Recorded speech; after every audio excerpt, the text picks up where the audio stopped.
2.5 hours of nonstop NFL DFS conversation. It starts right now, taking y'all straight up the lock. It is the People's Show, kicking things off here at RotoGrinders. I'm Dean, joined today, as always, TastefulTides Tim, as well as Bobby Gomes, former $1 Million winner. It is super, super early, 9:30 on the East Coast, 6:30 on the West Coast. Good morning, West Coast. It is a 13-game slate, 13 games as opposed to the 9 or 10 we've seen of late. Obviously, buys are done. We did have a game last night, Detroit and Dallas, but, you know, big boy slate. We have not had a slate this size, I think, since like week 4, I want to say. It still feels, I don't know, Bobby. It feels, good morning, Bobby. Good morning, Tim. Bobby, you tell me. Good morning, Dean. How you doing? Did you get your pumpkin spice latte? I saw we were talking about the pre-show conversation. I didn't get pumpkin spice, but I have the original Dunkin'. So we use the Keurig today. We use the Keurig. So we is just it the same at home? Is it the same at home or not? It's not the same. No, it's not the same. It's like making a sandwich at home is like you buy one on the road. It's always, for whatever reason, like I don't know what they do on the road, or, you know, the sandwich shops or whatever, but you just never. When I was at the live final last year in Denver, I got a Dunks and it was just like I had to throw it out because it just wasn't, you know what I mean? Like, it's not the same water, I guess. I don't know what it is. It just wasn't any good. You know. Okay. Oh, so you're saying it's different out in Denver as opposed to like East Coast Boston? Yeah, for sure. Or Maine, where Tim is. I think Tim's like a coffee snob, right? He would never dare drink Dunkin'. I don't think he's too good for that. Tim, what are you talking about? I don't know. I'm making accusations for no particular reason. I drink Dunkin' all the time. All right, you're not a snob. I don't know why it makes you a coffee Starbucks guy. Like you're definitely a Starbucks guy. You go in. I'm not a big coffee guy. Dunkin' you're not is a new issue. Wait, I'm totally confused. This is like throwing me off. You're up all night. How do you wake up in the morning? I have it's amazing. What do you got? One of these? It makes a noise. You tell it, like, wake me up at a certain time. it'll just it'll make this crazy noise. It's super. How do you get going? Yeah. I have water. That's what I'm drinking right now. I don't know if you can see it with the green screen or not, but yeah, you know what it is? I'm excited to talk football. I'm excited to talk to my people here. Excited to talk to the chat. Instead of hold down the People Show, and I can go for an hour and a half, and I can turn it off if need be. Once the games start, then what do I have to do? I got to sit there and watch the stupid games. It's not very hard to do. It doesn't take a lot of energy, but I do like all the nonsense, as Larry David would put it. Like I love all the nonsense with the coffee, like the Starbucks. Give me those, But I rarely drink. I rarely drink it. Listen, if somebody else is going, sure, whatever. Let's get a coffee, but it's never my idea. Anyways, let's talk about this Week 17 slate, the penultimate slate, because, of course, the information slate going down Week 18 next week. Bobby, it's 13 games. It opens up more variance. It opens up more, more players to have like outlier games. There's still like not a lot of value, which is kind of strange. Like there's a lot of you can tell yourself some stories on some players, but there's nothing really jumping off the page. It's like, oh my God, this looks amazing. We talked about it pre-show with some of the, the terrible Denver receivers possibly. Jerry Jeudy, we did surmise that Jerry Jeudy is indeed cheeks, but we don't know if Brandon Johnson is cheeks. We don't know if little Jordan Humphrey is cheeks. We know they're super, super cheap. Jeudy is overpriced, but the Arizona receivers, if you're looking for cheap players, Wilson has been, on the field doing things, not catching footballs, but doing other football stuff the last several weeks, and he's super cheap. Dortch, I know you're a short shamer, Bobby, before you get there, but he's certainly interesting as a potential cheapie run back. There's some scheduled blowouts as well, right? San Fran, 14-point favorites versus Washington, 32-point team total, monster number. The Rams look really good from a scoring perspective. Just kind of a slate overview. No big totals, right? 46.5 or Miami, Baltimore. San Fran, Washington's 49.5, but that's because you're cutting that pie up. San Fran's get a big chunk of it. Like I said, 32 points for them. 2 touchdown favorites against Washington, we think. Is it officially been announced? Is it now? Are we back to Sam Howell instead of Brissett? I know Brissett was questionable. There were some rumors that Washington doesn't want to play Brissett because they want to lose. They're going to lose anyway because they're facing San Francisco. Pacheco, by the way, expected to play today. Raheem Mostert not expected to play. Speaking of Denver, no Marvin Mims. So that's why one of the reasons why that Denver receiving core is really hit. Sutton, of course, out as well. Jamar Chase expected to at least warm up and try to give it a go. I think that's a later game, if I'm not mistaken. NFL does us no favors here, Bobby. 13 games, 10-3. Come on, 10-3. 3 late games, 10 early. I don't like that. Give me 9-5. Give me 9-4 at least. Took me a second there with the UCF. The math was tricky. But Bobby, give me your overall assessment. What are we looking at? A ton of cheap quarterbacks and a ton of good quarterbacks. The middle is not much going on, but it's a big decision point, I think, in this slate. Do I want to play, the 4 or 5K crapper quarterback, or do I want to spend up? Because there's actually an opportunity cost, because the main slate, the big slate, we're getting an angry Mahomes. If there's anything left there for Kansas City, the matchup, of course, is prime. Jalen Hurts, Josh Allen, Lamar, all the big boys are playing on the main slate, basically. What do you got? Give me the screenshot here, Bobby. Welcome to the show. Let's get going. Let's do it. Yeah, so for me and Tim were talking too pre-show. Like, this is more of a large field GPP slate than like a 3 max or a single entry slate. Everything's kind of spread out at the quarterback position, whether you want to go down to Tyrod Taylor or up to Jalen Hurts. I think those are the 2 guys that I'd have the most interest in from a small field perspective, and I guess from a large field perspective too. There's no one that's like really standing out. Like last week, I was on Flacco, Cooper, and Njoku. I had a good week, and then on the Christmas slate, everything just kind of seemed to work out. Everything was showing up, and it was just easy plug and plays. This week, I don't know. Now we're getting this A-chain news, and where I wanted to lock McCaffrey, I still think McCaffrey's probably the best play on the slate. Like, you do have running backs like A-Chan, like I even think like Barkley's in play in that range, Kyron Williams. Like, there's a bunch of guys that, well, those 3 main guys, there's 4 really good guys, and then Zamir White, I would say, that I'm kind of keying in on, but I'm having a difficult time deciphering who I want to actually plug in. The HN news is that Mostert's out. That's the news, right? I'm assuming that's the news you're talking about. The HN news, yep, is that Mostert's out. Too bad I don't have any best ball teams in the final, because this was the game that I kind of stacked on every one of my teams with HN and Likely, and I didn't even make it out of the first round. So, yeah, basically for me, I don't know. I'm going to work through it with you guys and try to find some clarity. Hopefully Tim can kind of show us the way when he breaks it down a little bit here. They're talking about Jeff Wilson. I think it's kind of a, maybe a potential interesting cheapie there for Miami. No Waddle as well, too. So Miami, I think, will get creative as far as their, maybe they'll have both running backs out there at the same time, because their receivers are not very deep, beyond the sample we've seen before is like Tyreek just gets like 40% of the targets, which is just outrageous, completely insane. Miami, of course, fully motivated. Tyreek fully motivated. Allegedly wants to get this 2,000 yards. Theoretically, he has a shot. He's like 360 away or so. They have a game against Buffalo next week, which will be meaningful as well. But like beyond Tyreek, it's Cedric Wilson, Barrios, Claypool. Remember they traded for Chase Claypool? Robbie Chosen, the former Robbie Anderson. It's not good. Remember Craycraft? So maybe they kind of run a couple of running backs out there at the same time, put some of the HN in the slot. Who knows? It'll be worth noting. Just kind of the matchup versus Baltimore is not spectacular, but the opportunity might be there. I see they're talking about Brissett in the chat, saying maybe they'll put Brissett in the RG projections. I'm seeing a tweet from Schefter last night saying that Brissett listed as questionable due to hamstring, unlikely to play, but the team wants to see how he feels in pregame warmups before making a decision. If Brissett cannot start, Sam Howell will. This is 9 hours ago, around midnight. Schefter dropped the Shefty bomb. Yeah, we do not have Brissett in projections. We have Sam Howell in projections. Yeah, I don't think that changes unless, some new news comes in, because that seems to be the more likely scenario. And he also gives them the best chance to win. Well, they're probably not going to, probably the best chance to cover. I think it's probably the better way to say that. But, 14-point dogs there versus Washington.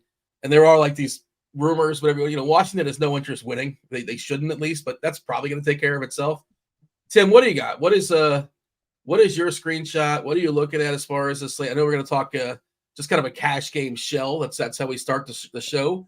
You submit that, and I think you're having like a tricky time with it because, it's kind of wide open, quarterback especially. Like you can choose 2 different paths. On FanDuel, I think you're supposed to spend up, right? On FanDuel, like just kind of the way the builds go, just the way how salaries are, you're supposed to pick one of the four, Allen, Lamar, Hurts, or Mahomes.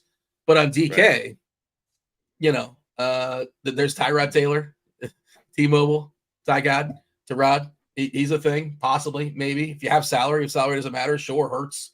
Like, who's got a bigger floor than him? Dude runs one in every single week. Well, what is your assessment as far as cash? Welcome. And you want to give your screenshot first and then talk a little cash? Yeah, I mean, I think this is an extremely difficult slate, especially for cash games, especially for single entry. I don't think I've ever really looked at a slate and had a harder time figuring out what I want to do at QB. No matter what the contest type is or size, there is such an opportunity cost at the quarterback position. I mean, we have got pretty much all the studs that we want, but we also have these pretty viable, cheap options as well. And that completely just flips construction either way that you go. I think Bobby was saying, he was running some sims and he was getting like 15 different quarterbacks, it's that does not surprise me in the least. So I think that if I'm playing like larger field GPPs, I'm going to concentrate very heavily on overstacking teams, like just going all out with like some doubles and some triples and things of that nature. Right now, just to be completely transparent, I'm looking at Taylor as my single entry quarterback because I want to comfortably be able to play McCaffrey and some of the other wide receivers that we really should be playing in single entry. So I'm looking at Taylor, but that could end up being just like the absolute worst play because I want to play Jalen Hurts, but the way that lineup construction is setting up, I don't know if I can do it. So it's tough to play Jalen Hurts and C-Mac, and then what you're sacrificing if you go Hurts McCaffrey, it's pretty big. So I'd say that there's two clear, maybe three clear cash game locks for me. That would be Zamir White, Christian McCaffrey, and Rashee Rice would be my three like absolute you should be playing in cash. Can we say on FanDuel, I don't think that's the case. I know you're talking DK. Obviously, we just kind of built around DK. I just want to throw that in because CMC, obviously, 32 team total, 14-point favorite. It feels like you can do whatever you want against Washington, but like he's 11K on FanDuel. He's 11K. Yeah, Oof. that's a different story on FanDuel. I was just building out for DK. We usually focus on DK, but yeah, you're absolutely right. On FanDuel, 11K. That's a completely different story. I mean, he's really going to have to crush to have that price tag be met. So, yeah, C-Mac probably is going to miss my single entry team on FanDuel, but on DraftKings, it's tougher to say to fade him. I just ran some optimals. We just got an update as far as projections, like as of like 2 or 3 minutes ago. If you guys have access to Lineup HQ, the RotoGrinders tools, give that a refresh. Ownership not yet updated, but obviously it's going to be updated as we close and unlock several times. But projections haven't updated, and just kind of show the difference. I got some bells and whistles and some variants and all that kind of stuff. But FanDuel wise, I ran 101 optimal lineups on FanDuel, and CMC hit 4%, and on DK he hits 56%. He's the second most popular running back behind Zamir White. Zamir White, for what it's worth, if you guys are not aware. Jacobs, I don't know if Jacobs is officially ruled out, but he's presumed doubtful today. And if the Raiders have their druthers pierced there, they just would never pass the ball. I think it was the first time in like the modern era where a quarterback or a team won a football game where the quarterback did not complete a pass beyond the first quarter. AOC, O'Connell last week. Just spectacular. I played Devontae Adams that week, by the way. How'd that work out for you? Not well. Was he blocking good? You get any points for pancakes? Yeah. I think he got 1.4 fantasy points or something like that. Yeah, it was not a good week for me. Are you hesitant to play him this week? I know I'm getting up, but like I just feel like I have a hard time. Sure it could change like in the dome against Indy, and there's a chance they're down. So see, he's actually looks pretty good because he's kind of cheap. He's kind of discounted. I'll tell I you, can't Dean, get that out of my mind that like I don't want to play a team that like they have no interest in passing the ball unless they absolutely have to. But go ahead. I know that I'm playing Zamir White, so I'm definitely not playing two Vegas players. That's the bottom line. I know that it's a better matchup. They're in a dome, but I'm already playing Zamir. I know that I'm playing Zamir, and I'm not going to play two Raiders. So that's for me. That's an easy decision. Since we're here, Bobby, you got a thought on that? Like, are people going to be afraid to play? He's also like not been great all year. Just that team, it's not been spectacular. It's kind of sort of built into that price. But is he somebody you're on, Adams? Or is that just me, where I'm just like, I don't know how to click this guy's name when they have no interest passing the ball, unless they have to? Yeah, I wouldn't be playing Adams. It's pretty easily Zamir. I'm in the same boat as Tim. Like, just play Zamir, and you don't want two Raiders with their team total and the fact that they're not going to throw the ball at all. So. Yeah. Is Zamir good chalk? Zamir I think White, so. I think 17? he's good chalk. I think he's good. I don't think he's terrible. He kind of stat padded last week. If you're looking at like the game logs or whatever, he broke one big late where I think they were stacking the box because they're basically just trying to run out the clock, and he kind of broke past the first wave and he hit off like a 50-yarder or so. But yeah, he looks like a professional running back. Like running backs don't matter, whatever. He looks competent out there. Yeah. Is it good chalk or bad chalk, Tim? Because he's going to be really popular, and I don't know. Like, I'm not. Yeah, Abdul is right there. We currently have White at 40% ownership and optimal 20% of the time, so that's pretty bad negative leverage. But I mean, I just think that this new Raiders coach is just focusing on running the ball. This is going to be a good pace-up matchup for the Raiders also. So this is a good game environment. I would say, the models would tell you that this is bad chalk, but I'm going to have a hard time getting away from it because, I think we have him projected for right around 20 rushing attempts and right around 80 yards. He's 5.1K. We need the salary on this slate too. Regardless if you're paying up or down at QB, we need some value pieces that are going to get a lot of touches. So, I'm playing him. Technically speaking, he's probably bad chalk, but I'm going to roster him. That's kind of where I'm at. He's like the one that like it's dangling there. And typically as we close in, there's like several guys will pop up, and there are some really shaky receivers we can talk about in the 3 and 4K area if you want to not play Zamir White. Which maybe if you're swinging for the fences, and some guys have like floors of basically zero, but they could also be the difference. Bobby, why is Zamir White good chalk if he's gonna be 40% owned? Because I'm a little hesitant on it, and obviously if you're playing him in cash. I'm not, of course, we're having the cash conversation, but I just want to kind of branch off. And tournament wise, I'm a little bit concerned. But like he's the one that's like, okay, that's the guy that's going to help me save salary, and he's the first person you default to every single time if you're hand building. Tell me why White is. I think people are going to go to Demario Douglas. Like I think he's the default for like saving salary, but like you could always play Singletary if you wanted to pivot, I guess, versus Tennessee. Why is he good chalk? Zeke is another one. What's White's price again? He's like 5. What is he? 5'1". I think he's 5'1". Yeah, he's 5'1", so you'd get up 500 to get to Singletary. I don't know. They just want to run the football. Like, we don't have a lot of very concrete. We don't know what. It's very tough to say like who projects very well on the slate.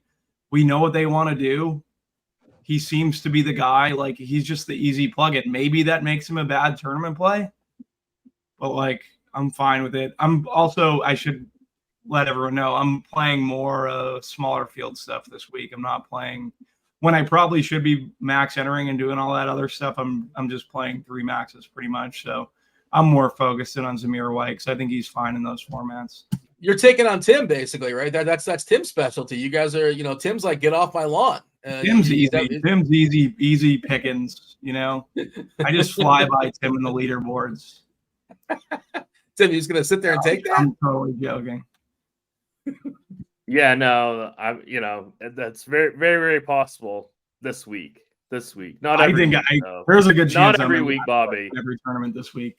I can't figure this. I can't figure the slate out. Like I have no real conviction around. I know it's terrible to hop on and say that. Like maybe a 49er pass catcher or McCaffrey on every team. I guess Zamir White at 5,100 seems like in smaller field stuff the guy you just default to. I do have a conviction in fading Demario Douglas or Wan'Dale Robinson for sure. Like I think that's a place in terms of construction where we can definitely get different. I like going down a slate, and if I'm playing Tyrod, I like playing the torture chamber. See him do that touchdown thing where he tells the guy he's too short. Like that's what I'm here Rare for. opportunity for him. That was spectacular. Last week he had it's a great spot for him too. Like I'm pretty sure they play a ton of man, so it should be his situation there. I don't think it really benefits. Maybe it's zone that either way. Like I know for a fact the scheme benefits Dortch. It doesn't benefit Wilson. I'd rather just play Dortch. I think McBride's in for a good bounce back. I like Jalen Hurts teams. Who I'm pairing Hurts with, I still don't know. Like I've been pairing him with Goddard. It's been working out. Maybe I'll just go back there. But if we're talking about in terms of Michael Wilson, but you're talking scheme. What scheme benefits Michael Wilson? Because he's not caught a pass in like the Pistons won. No, forget last night. He's bad versus if they play zone. He's one, Dean. Well, I know, but I mean, like before, forget that. And shout out to the Pistons. Good for them. Detroit fans, like they can only enjoy it for a couple hours because the Lions kind of got screwed. But I assume there's what happened with the Lions game? I totally fell asleep. What happened there? Oh man, the TLDR. It was freaking brilliant with the Lions that I was watching. So basically, the ref screwed up. As far he misannounced there's a number 70, there's a number 68. Like 70's coming in off the sidelines, maybe it's 68. Doesn't matter what number is which, but for the purpose of the story. Coming in, he's coming off the field, and then he's like making a scene. When you come in and you go to the ref, the defense knows what's going on. Like it's kind of a sign that okay, he's going to announce, he's going to report eligible. He didn't though. He kind of duped it. He never said anything to the ref, but the ref just kind of going through the motions thought, okay, this is the guy that's going to say he's eligible. But there's two guys that are next to him, and he declares his eligibility. But like it kind of like confused the defense and it confused the ref. And apparently, according to the coach there in Detroit, he tipped off the refs like, just so you know, we're going to run this play later on. This play is going to happen tonight. So we're hitting you up in advance. It's kind of a swerve. We're going to make it seem like this guy's going to be eligible. You just got to listen to the number though. I guess it tripped the ref up, and then he got caught up in a lie. It seems like where his story does not check out. I don't know if you were following this at all, Tim, or not, but basically the Lions kind of got penalized for being too cute and too creative. They made a 2-point conversion in the spectacular, lineman eligible play where the ref announced the wrong guy. But again, he misread the interpretation, despite the fact he was tipped off before the game even started. This is going to happen. And then, coach there for Detroit was so stubborn. He's like, they were down 1. They scored a touchdown down 1. I should have said that in the start, like 20 seconds ago. From like the 8 or 7 yard line, he's like, screw it, we're still going for 2, which probably should have just, I understand, go bite the bullet. The other part is maybe Detroit didn't really need that game because they're kind of sort of cemented in the 3 spot. I guess some things could have fallen when they could have fallen to the 2, but now they're basically locked into the 3. Did you watch this, Tim? Did I explain that correctly? Yeah, basically? But did the ref actually blow the call though? Yes. So from the people that I was watching, somebody did like the Zapruder film, like kind of the breakdown. And again, if you look, it's like, well, this guy coming in off the sidelines, he's like given like the facade that like, I'm going to come in and check to the ref. But he never officially went to the ref. But again, the ref was so confused. He thought like he's seen this 1,000 times. Well, okay, that guy's going to be eligible because he's kind of waves his hand like, but doesn't say anything, never says a word, never declares himself. And then there's somebody standing right next to him that declares himself, and that's the guy who caught the pass. So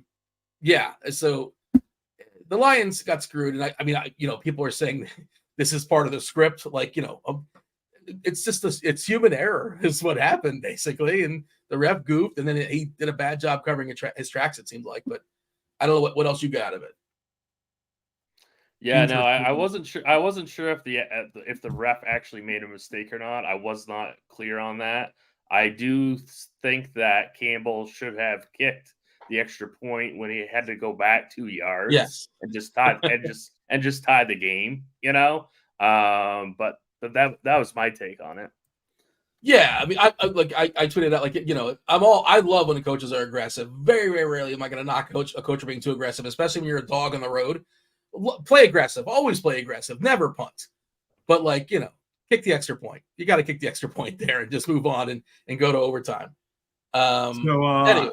I pull up that matchup. It's 67% the Eagles play zone. Which doesn't benefit Wilson, but is extremely positive for Dortch. I think Dortch is the play in terms of these cheap value receivers for sure.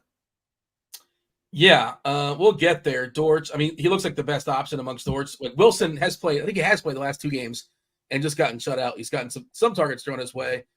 If you could tell yourself a story, those, like, if you can get really cheap Arizona targets. Obviously, McBride's the most popular one, and you got to pay for him somewhat in the tight end position. But like Wilson, Moore, Dortch, they're all super, super cheap. We've kind of sort of touched on, I mean, look, if you want to tell yourself a story, and guys like Cedric Wilson, as far as cheap receivers, Kansas City, I have a hard time playing anybody outside of Rice. I don't want to play the MVS game with a Richie James or, Watson. I don't want to mess. Like, certainly MVS could catch like a 70-yarder. Most interesting is probably Denver with, Brandon Johnson and Little Jordan, 3-3 and 3-1. They're Humphrey is 4-3 on FanDuel, which can be useful. Johnson's 4-7 on FanDuel. Now, again, they could also get 0. So we saw Stidham get loose last year for a game. Obviously they got rid of Russ. It's going to cost them a ton of money to boot him away. Easton Stick, Jared Stidham. This is the name, Jake Browning. Either you're really good, Jaron Hall. I don't really know who's got the scouting report on Jaron Hall. I guess that's the night game. That's just a showdown slate. I don't know why I'm mentioning that. I want to bring that to the conversation. That's only if you're in like season-long stuff. Who cares about Jaron Hall? We care about this slate and this slate only. Let's just get back to this. Let's knock out this cash build, Tim, before we kind of open it up to like the entire slate. But what else did you want to say in regards to your cash game build? Yeah, so Zamir White, C-Mac, definitely I'm going Chris Olave in cash. Tampa Bay with that huge pass funnel. I'm definitely going Olave today. I'm definitely going Rashee Rice also. So those are my 4 guys that I'm playing in cash. Just the usage that Rice has gotten. I think this is going to be a big game for Kansas City. That's just my personal take. I think that they're tired of being embarrassed, and I think they really take it to the Bengals. And like I said, I love Rice's usage. So Rice is top cash game, top tournament play for me. And then I got Olave too. So this means that I can't play Tyreek. I can't play some of the higher end wide receivers, and that's okay. So yeah, I mean, that's as far as I've gotten. And then tight end's tricky. Like Gerald Everett's probably going to be the most popular cash game guy. I like Austin Hooper also 2,500, but I don't really want to play to Raiders, but Hooper is the stone min. So I think, punting tight end might be an option this week. So yeah, it's, I think that's pretty much as far as I've gotten in terms of my actual shell. But like I said, I think QB is the toughest decision this week. So ideally, I'm sure you'd like to get to McBride, but just making the build, you're having a hard time making that work. I doubt I can do that. I mean, obviously you want to do that. You obviously want to be able to do that. But I don't think I can do that. Yeah, we live in the world of a salary cap. Kansas City thoroughly embarrassed on Christmas last week by the Raiders. Pierce probably got himself a job next year. We'll see. Turning that team around. They were a laughing stock, 6 weeks ago, whatever it was. So good for them to not just give up in the season. Yeah, man. Let me ask the chat. Chat, you tell me. We're not there just yet, but we're kind of talking about it kind of back and forth. Your favorite cheap receiver on the slate. I'm curious what sort of names we get. Give me if you want to be ambitious, by all means. Ambition is encouraged. We just got Quentin Johnson at 3,700. How do you feel about him, Dean? Chat. Like, I'm told he's supposed to be really good, and I'm also told it was a huge reach. I'm not one of these draft day guys. Mel Kiper Jr. I am not, but a lot of sharp people said even then, this was a bad pick. And of course, Easton Stick. Can you trust Easton Stick, distributing the ball? And also Denver defense is like not terrible. That's not really the problem with that team. Their defense is pretty functional. It's not my favorite. I like where chat's going. Slayton 3,400. Yeah, I like Slayton. You mentioned Wandale. Like, that's the worst. Like, speaking of he's bad play. Yeah, he's a bad play. I mean, you're the hand in the dirt guy, Bobby, but like if your ADOT's like 4, like he hasn't scored all year. He keeps coming in. I feel like he has scored a touchdown, but like it was like a 10-yard touchdown or something like that. I feel like he did. I feel like he scored a touchdown when he was popular. I mean, yeah, he has 1 touchdown this season. Several weeks ago, it looks like. No. When was this? When did he score? Versus Vegas in week 9. I feel like I might have played him that week like a donkey, but you definitely played him that week because you definitely played him. You've played him multiple times this year. No, I stopped. I played what's the other, the guy that got 0 basically last time.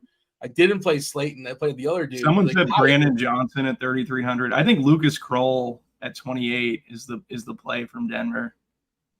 Tight end. Is he clearly ahead of Troutman? I think Manhurts is a blocker. He's just more athletic. I just think he has more upside. He would be the guy I'd kind of key in on there. We played him on Showdown last week. He had the TV. Yeah, I think he showed up, right? Yeah.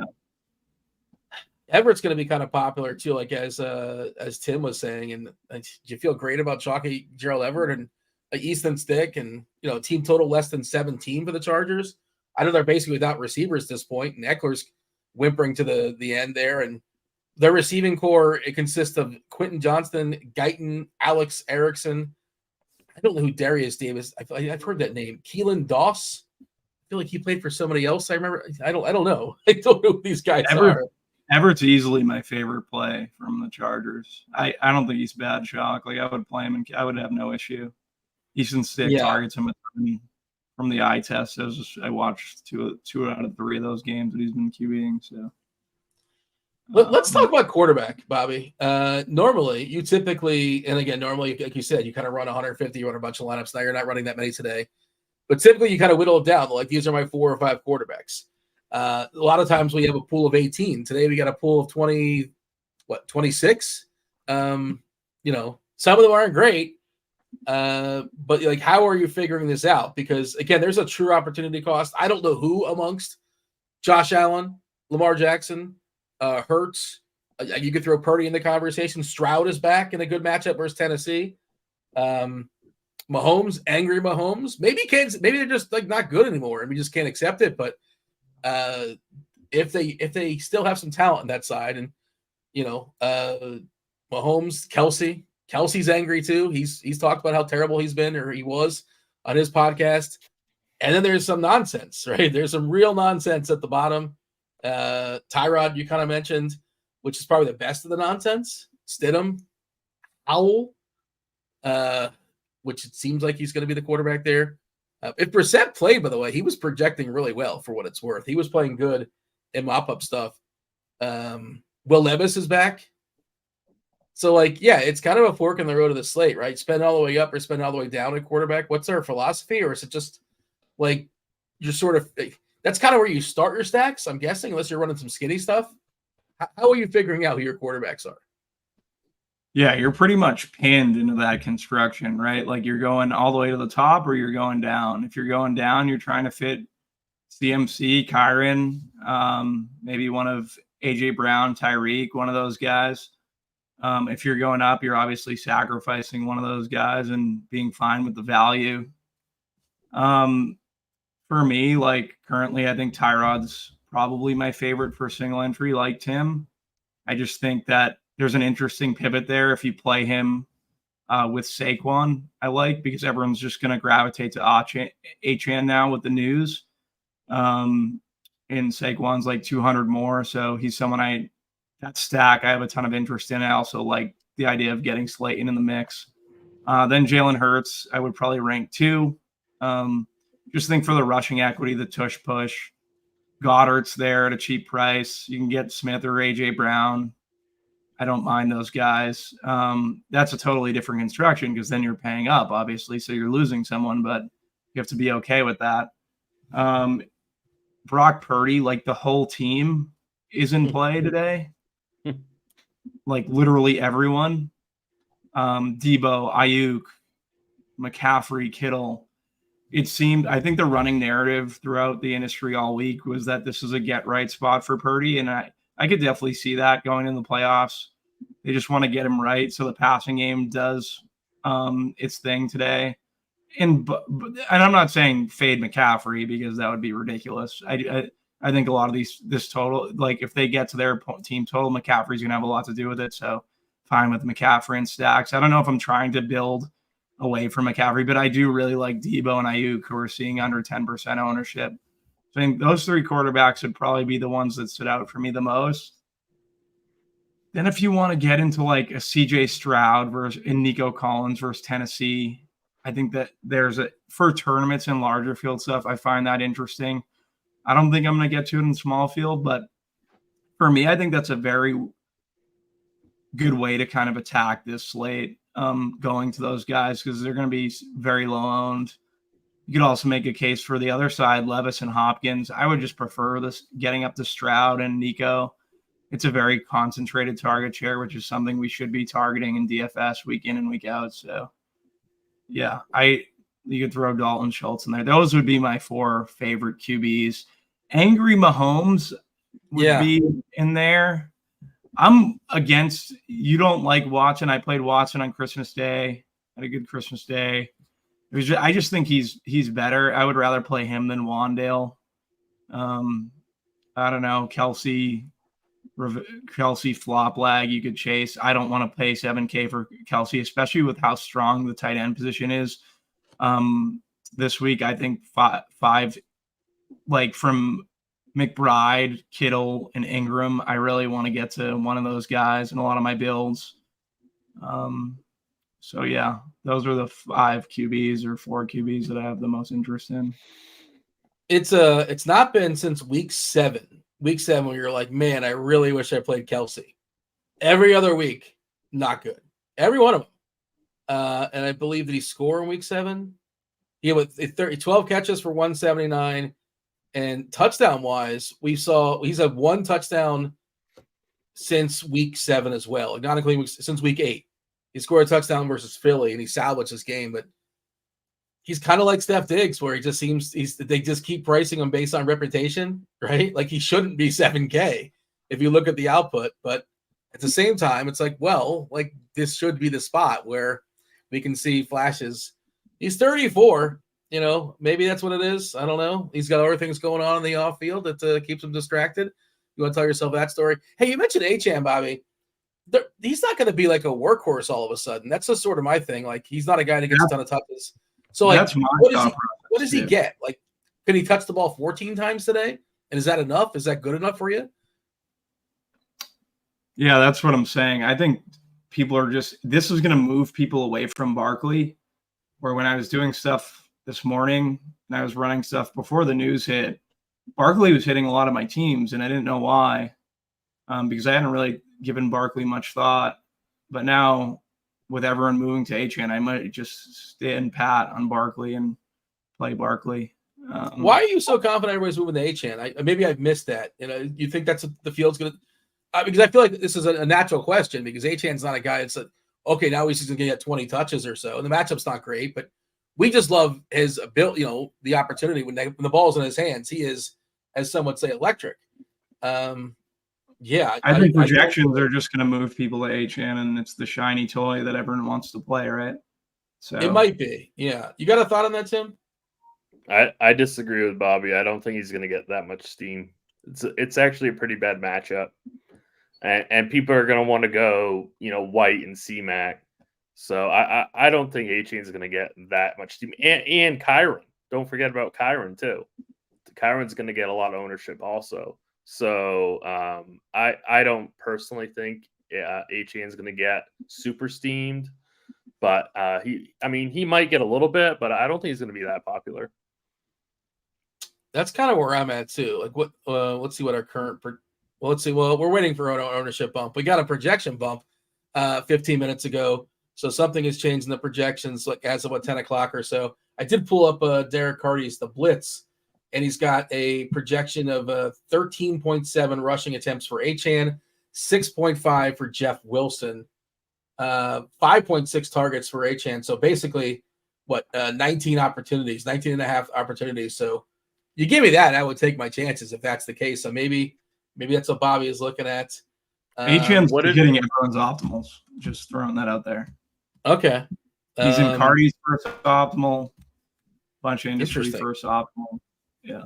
That's where I was coming with that. He's going to get. Yeah. I mean, you might be right. I mean, I guess people could go Kyron, Achane, White as like their 3 running backs, or C-Mac, Achane, White, something like that. That could end up making Kyron get squeezed then, because Kyron's. I think it makes CMC. Spot. I think CMC could end up getting squeezed. I think he might be the one that, because when I was running stuff last night, like he wasn't hitting as much as I thought he would. You know, we need more value to open up to feel a little bit more comfortable with that. Obviously, it's spectacular, but live in the world of a salary cap, that kind of thing. His projection, I think it was Carty saying it. It's probably true with the RG stuff as well. Like this projection on CMC, the median projection on CMC is like the biggest projection we've had all season long for running back. It's the nut matchup, the 14-point favorite, 32 team total. I want to see what is his. I think it would be. By the way, I think it would be ridiculous not to play him. Like I think you play him. You don't. But someone's going to get ownership. One lineup. If you're making one lineup, you don't have to play him. You're saying if you make like 10 lineups or 5 lineups, you got to play him, or you're not saying lock button, are you? I think C-Mac's a very strong play today. Like I wouldn't, if people are going to move off C-Mac, which I don't know if that's necessarily the case, but if this draws ownership away from him or Kyron, like I would much rather get to CMC. Who wants to take a guess what the best odds out there are on CMC to score a touchdown today? I have DK, Caesars, FanDuel. Give me the best number to bet a CMC touchdown. Tim, go first. I've seen -700 and -800. Maybe the best one is -500. Okay, Bobby, I haven't seen those numbers, but that's insane. If anybody's betting into that, I have the same guess as Tim. I'm going to be boring. I don't really know. I haven't looked at the props yet. I usually wait a little bit. I thought this was shocking. I'm seeing FanDuel -330, but DK -380. Okay.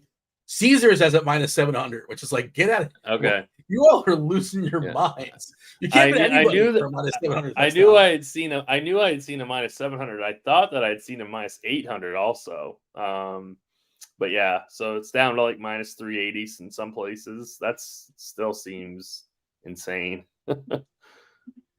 Let's see. So the RG projections, I'm trying to see. So I think RG's is projecting HN lower than the Blitz and maybe some other places around the industry. This stuff can change, obviously, but he's only hitting 4% of my optimal stuff that I'm running on DK. Maybe a little bit different. Yeah, we have HN for 15.6 fantasy points. What does the Blitz have? 16? I would have to jump back and forth. Give me 1 second. I can pull it up. Yeah, no worries. We got time. We're still here for 40 minutes until we yield to SquirrelPatrol and Ebeimfohr. Let's see. The Blitz has HN at okay. Almost 20 fantasy points, 19.95. Yeah. So that's a big. Yeah, okay. Yeah. That's a big difference. Okay. Yeah. Okay. Yeah, I could see why that will be hitting. I have not run Blitz optimals. And RG stuff.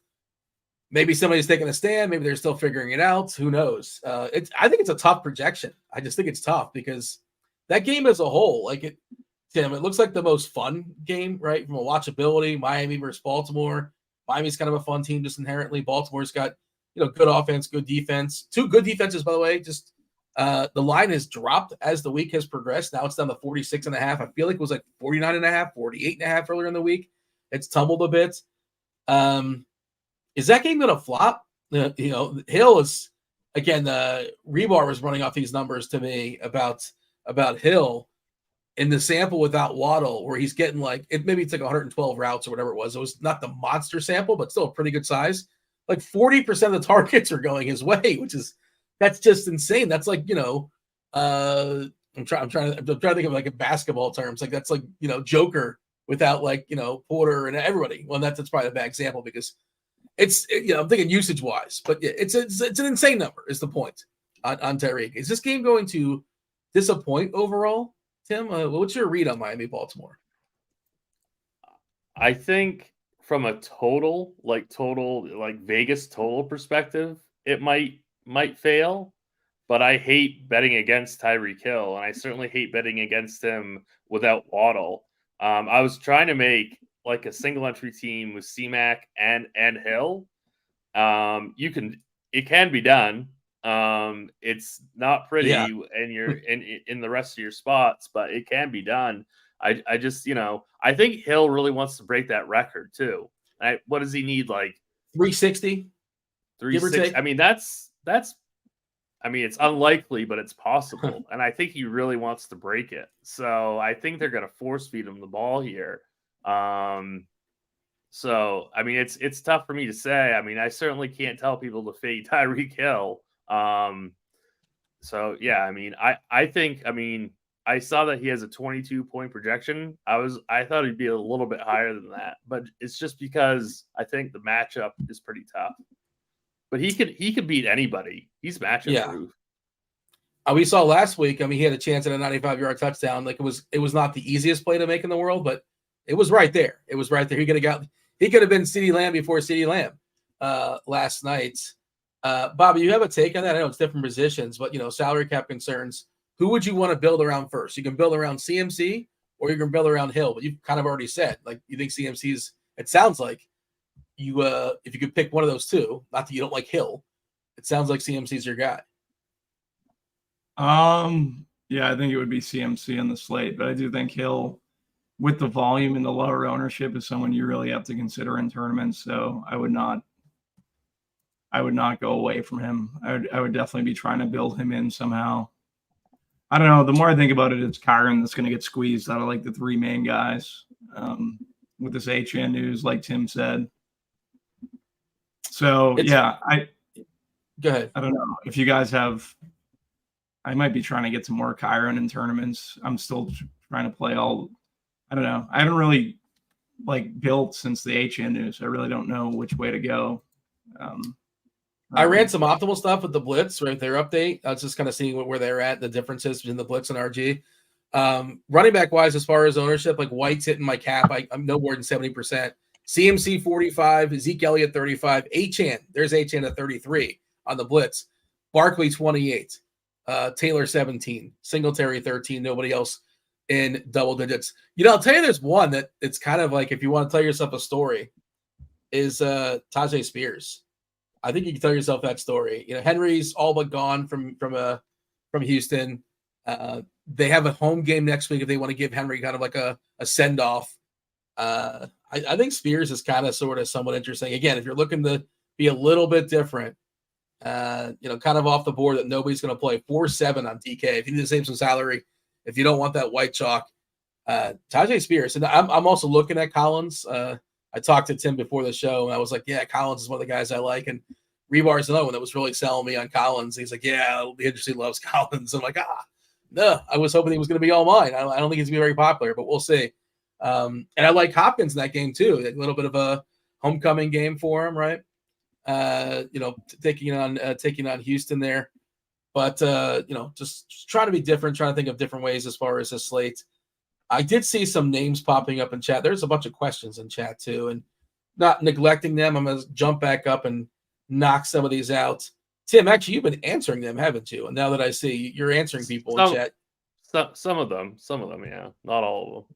See, if you answer all of them, then I don't have to worry about it. If you answer half of them, it just confuses me, and I got to figure out which. I'll answer all of them then. That's fine. No half measures, Tim. Yeah, no, I'm just giving you a hard time, obviously. By the way, I have a season-long question. Should I DM Kirkwood or Bobby at like 12:55, or should I ask now? Because no, you have to DM Kirkwood.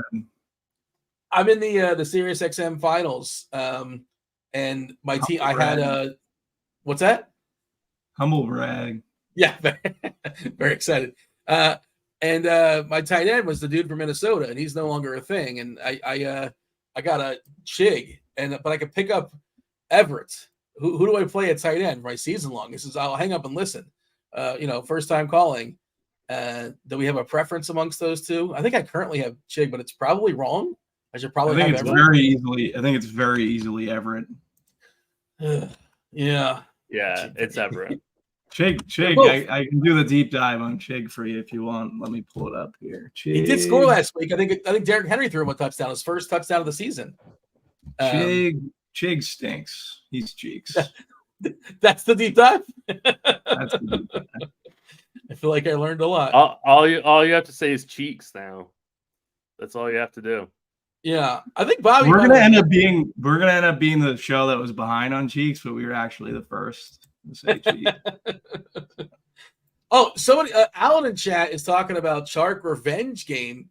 He out of nowhere off the top rope. Chark was like good last week. I tend to not want to be a part of anything that the Bryce Young is associated with, unfortunately, or just Carolina. Bryce played good last week, Dean. Bryce played good. Don't poo-poo Bryce. It's coming along. Mingo is speaking of terrible receivers. I mean, look again. You play Chark. He obviously wants to throw to Chark. Yeah. Are we chasing this? Is it a chase? He's still really cheap. And where's Chark been all season? He's been out there, right? He's been playing football, but just doing nothing and out of nowhere. It's a very good matchup for Bryce this week. I will say that. If you're playing larger field stuff, I don't hate it. Bryce to Chark. You're playing 3 entry stuff. You're not. I'm not playing it. I'm just thinking about everyone else. I think you could consider the Bryce Young stack this week. DJ Chark. What's that even going to get? How much is that going to cost me? How much is Bryce Young? It might 4.9 and Chark is 3.6. Oof! I love that stack. I can play that all day.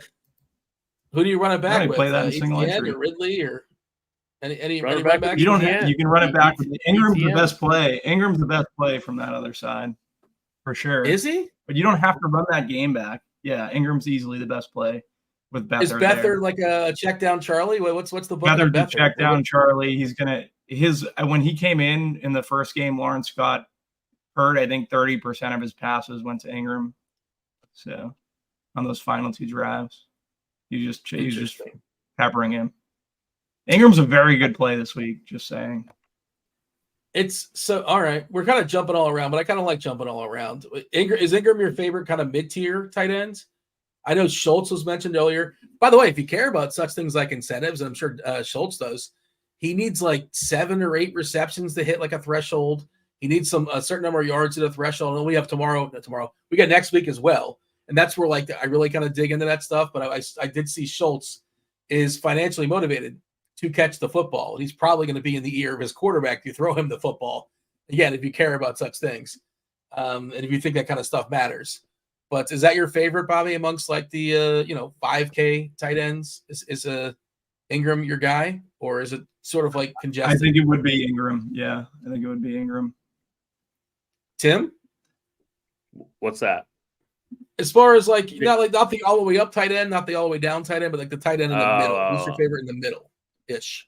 I liked your Schultz call. I've been looking at Schultz quite a bit.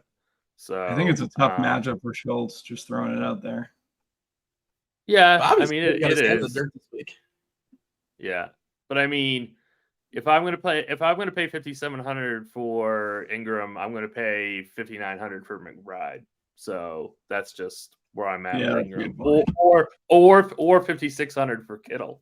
So I mean, Ingram to me, I think it's a good matchup. I agree with Bobby, but I'd much rather play McBride and Kittle, and I think Waller is interesting also. Yeah. How much do the Giants push Waller is kind of the question, right? It's a dead season. He's coming back. He's gutting it out. Good for him. Obviously, there's the receiving core in front of him: Wandale, Slayton, Hyatt. Hyatt's the one that I kind of told myself a story on, but his floor is so bad, basically zero. But like theoretically, he's the guy that can get loose, like where Wandale can't do that. Like he can catch the 70-yard touchdown. But like Tim, I think Waller did see an increase as far as like reps last week. But again, how much do they push him?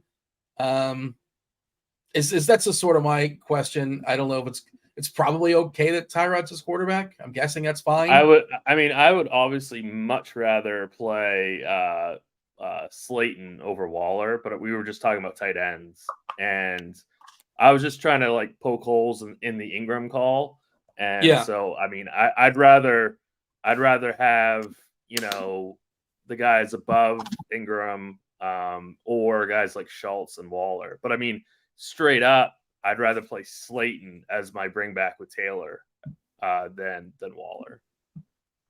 Bobby, you kind of poo-pooed Pop for New England, the receiver. We kind of mentioned in passing Zeke getting some ownership. He's just getting, no Stevenson. It's basically his entire backfield. The matchup not great. Their team total is below 14. Should also mention, by the way, somewhat surprisingly, weather today not terrible. Just a couple yellows out there from Roth. Yellow in Chicago, yellow in Buffalo. Nothing terribly surprising. A rain-snow mix in Buffalo, but apparently, I guess the winds are light enough where it should not be much of a disaster. This stuff, of course, can change. Roth will be on top of it, I presume. But as of 10:30, and I'll go ahead and drop this in chat for the people. What are we doing with your Patriots there, Bobby? You didn't like Douglas. Is Zeke bad chalk too? 2 touchdown dogs. He's old. It's a long season, but he's looked kind of spry for him, like more spry than we've seen in some of his Dallas days, I guess. But again, do I want to play a chalk Zeke Elliott week 17 on a team that has a 14 total? Probably not. I'm not there on these Patriot guys. Probably not playing Zeke. I know I'm not playing Pop because I could just play Dortch or Curtis Samuel now that Howell's back under center for Washington in that range. So, yeah, I'm not there on these Patriot guys. Shrek in chat warned me about playing Bryce Young, one of the better DFS players around. So I might be a little hesitant to play Bryce Young, but for larger field stuff, I know I had said he could be. Did you guys have a secret chat, a secret Discord amongst all the millionaire winners? I know Shrek's won himself $1 million. What's up, Shrek? No, me and Shrek talk occasionally, though. Shrek, I respect the opinion. So, yeah, definitely going to be a little bit less trigger happy if I'm playing larger field stuff, if Shrek's telling me not to play Bryce Young. But I'm not playing larger field stuff, so I don't think Bryce Young was ever going to hit my teams. But I did think it's a good matchup. But, yeah, I don't know. No Patriots for me, Dean. Tim, any Pats for you? Yeah, Tim, what do you got? I mean, the only thing about Zeke is that he does lead our target projections at running back with 6.3 targets. He's going to get 21, 22 touches at 6K. But I agree. I don't really like the Pats today. I think the Bills pretty much dominate this game. So I really don't want to play Patriots. But I mean, I understand the projection. I understand if people want to play him, but I don't really like him that much. I don't think anybody wants to play him. I think people are willing to play him. Nobody wants to play him, right? Who wants to play him? Willing to and want to is two different things, right? I mean, he's only projected for 11%, at least right now. That might change. He's showing up in the optimal 13% of the time, which is actually pretty nice positive leverage. So, but still, it's I just hate this Patriots team so much. But I mean, Zappy's really been featuring him, checking it down to him and giving him targets. So if he finds the end zone with that target share, he could have a 20+ point game at 6K. Buffalo's up to 28-7 in the start of the fourth quarter. Is Elliott still out there grinding it out? Is he in basically every series till the end, or they eventually pull the plug? I mean, obviously that's worst case scenario. I'm just sort of thinking it through. Again, they're two touchdown dogs, so it's not a completely crazy scenario that they're just getting walloped by Buffalo. But just there's not much behind them. I get that. There's other players that can play functional running back. Kevin Harris, Michael Hasty. That looks like their running back room, basically. Just sort of asking that question. But I guess you're probably in trouble anyway if that is the scenario. Maybe you can sort of suck out and get a last-second touchdown. Is there any game, Tim, we're just kind of not playing? There's a 13-gamer, and I know you're focusing on, only making a couple lineups. So, are we just not acknowledging Atlanta, Chicago? Certainly you can play Fields. I'm a little bit concerned with the health of both Kmet and DJ Moore. Both those guys got hurt last week. Moore came back, and he was essentially a decoy. He said earlier in the week, I think he said he was he called himself Wolverine. He said he's healing powers like Wolverine. Am I saying, did he say he felt 98%? Am I mixing up the quote? But I think that was the quote he said. He felt pretty good. Kmet was questionable as well. beyond that, the target, the options are pretty terrible. Robert Tonyan, St. Brown, it's not good. If you're playing Fields, of course, you can play Fields a la carte. A desperate Atlanta team, maybe we all of a sudden get Bijan getting a ton of volume. I think I was going to say, I wanted to hear if Bobby has a take on Bijan. Nobody's playing him. He's going to see a ton of targets. Like, what's his ceiling? Is he going to show a ceiling with Algier there eventually? Like, maybe this was the week. I don't know. Throw him in your pool. He's fine. Just Algier is still there. I don't know. 13% chance to still make the playoffs for Atlanta, for what it's worth. They're not officially eliminated. They got to win. I feel like I'm not giving a ton of conviction. Like, I really like Barkley. I like Kyron. I think Kyron's going to get squeezed. Just play Kyron. People won't play two running backs in the same game. You can easily do it with those two. I think they go against the rule just because they're both heavily involved in the passing game. I never liked that rule, Bobby. I never liked that rule. Yeah, I think it's more of a context-based situation. It's situational. So I don't know. I could see those are the two running backs that I'm going to try to key in on for sure. Is that one of your favorite games? Because you mentioned Barkley several times, and you're talking about Kyron. Like, okay, how about Cooper Kupp and Puka Nacua? By the way, speaking of Puka, he's another guy that's going for. I don't think Bolden's rookie record. What's that? I'm against like forcing run backs, but I guess that would be a run back. But I don't know. Like Puka, yeah, he's chasing that record. Cooper Kupp. I wrote up Cooper Kupp earlier in the week. I don't know how much Cooper Kupp I'm going to have now. You think it's bad run backs, or you don't like forcing it as a neutral thing? Like you're okay falling into if it happens organically? I just think the industry has been so over on them for so long, and it's not something that, like, if you look at Sims, they don't hit as much as people tend to think they do. So I always kind of felt this way. Like, I'd rather just play. I don't want to force run backs, especially when implied team totals are very low, or I don't expect the team to score a ton of touchdowns. Why am I forcing a run back? You know what I mean? Tim said something interesting. Tim, you said something interesting. Like you're thinking about like going heavy into games, basically, like running doubles and possibly triples. And I thought that was interesting because there's 13 games, and like I like the ideas of doubles and triples if there's like 7 games or it's a 4-game afternoon slate. But when there's 13 games, there's so many different opportunities and so many different players that having outlier games, you're going to miss out on some stuff, right? Like if you're running triples, definitely. There's going to be some stuff you're going to miss. Obviously, like there's some things that people are just not going to see coming. That's just sort of my concern. And maybe triples is too much. I meant to ask that earlier, but yeah, triples are probably sort of my thought process on it. Triples are probably too much, but doubles definitely. Sure. One double that I really like is Derek Carr, Shaheed, and Olave. I think it's pretty affordable too. Great matchup. That's my first double stack that I really, really like. Not for cash games, but just for like larger field or single entry stuff. I love Carr, Olave, and Shaheed. Now, are you forcing a run back for Tampa? And if so, who would that run back be? I don't think you have to force it, but I like Mike Evans quite a bit today. I think that price is going to keep a lot of people away. So I like Mike Evans a ton. Also, Lattimore probably not playing for. Right? I don't want to cut you off, but we whenever they face New Orleans and Tampa, you always got to worry about Evans getting kicked out of the game with Lattimore on the other side. That's not going to be a thing. I just wanted to mention that. I apologize for cutting you off twice, but continue. No, that's okay. One game that I'm completely crossing off is Pittsburgh-Seattle. I don't really like that game. I have no interest in either quarterbacks. Obviously the Kenneth Walker news is big. I don't know if he's already been ruled in or out. But I know that he was seriously questionable. If he were to miss, Charbonnet would be like a top value on the slate. So maybe, I don't know if we've got news on that yet or not. He's expected to play as of last night, but he had a couple things. He had like a shoulder and an illness.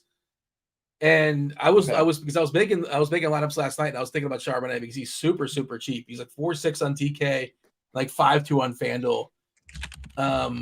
He's been out of the mix. Like, they haven't really given him the ball of late. Like, it's been basically Walker's backfield the last couple of games. But I think it was Schefter. Somebody legitimate basically said it's expected that Walker is going to play, but that situation could change. But yeah, I'm kind of with you. If Metcalf certainly can break a slate, but I'm probably not going to have much. And I don't make a ton of lineups like you don't. I think that game is going to be kind of underwhelming, but I like the Seattle defense, actually. We don't talk a ton of defense here, but, on FanDuel, Seattle defense is pretty good at like 3.7 or 3.6. Them and Denver are probably the two best like mid-tier defenses. Any other games you're just kind of crossing out that, just don't do it for you? I don't know if I'm completely crossing them off, but we talked pre-show about this Chargers-Broncos game. This extremely low team total. Jarrett Stidham's not the worst of these cheap quarterbacks. He's got these really, really cheap wide receivers. I think I'm crossing it off, but it's reluctant. I'm a little bit reluctant about it. So, like Brandon Johnson at 3.3, Jerry Jeudy even at 5.1. He's got to throw the ball to somebody, right? So, I don't know, but I just don't know what to do with that game. I don't really have any interest really with the Chargers either. Even though like Quentin Johnson's 3,700. They're interesting, but I don't know how to play them. And then Everett's obviously a great cash game play, but I don't know if I want to play him in large field tournaments at 20%. What is the biggest DK score Jerry Jeudy has put up this season? What do you got, Bobby? Give me the biggest number he put up this year. 14. Jerry Jeudy. You said 14? Yeah. Yeah, I was gonna say like 12. Middle it, 13.1. That's the biggest. Not one time this season did you play Jerry Jeudy and felt good about it. Not once.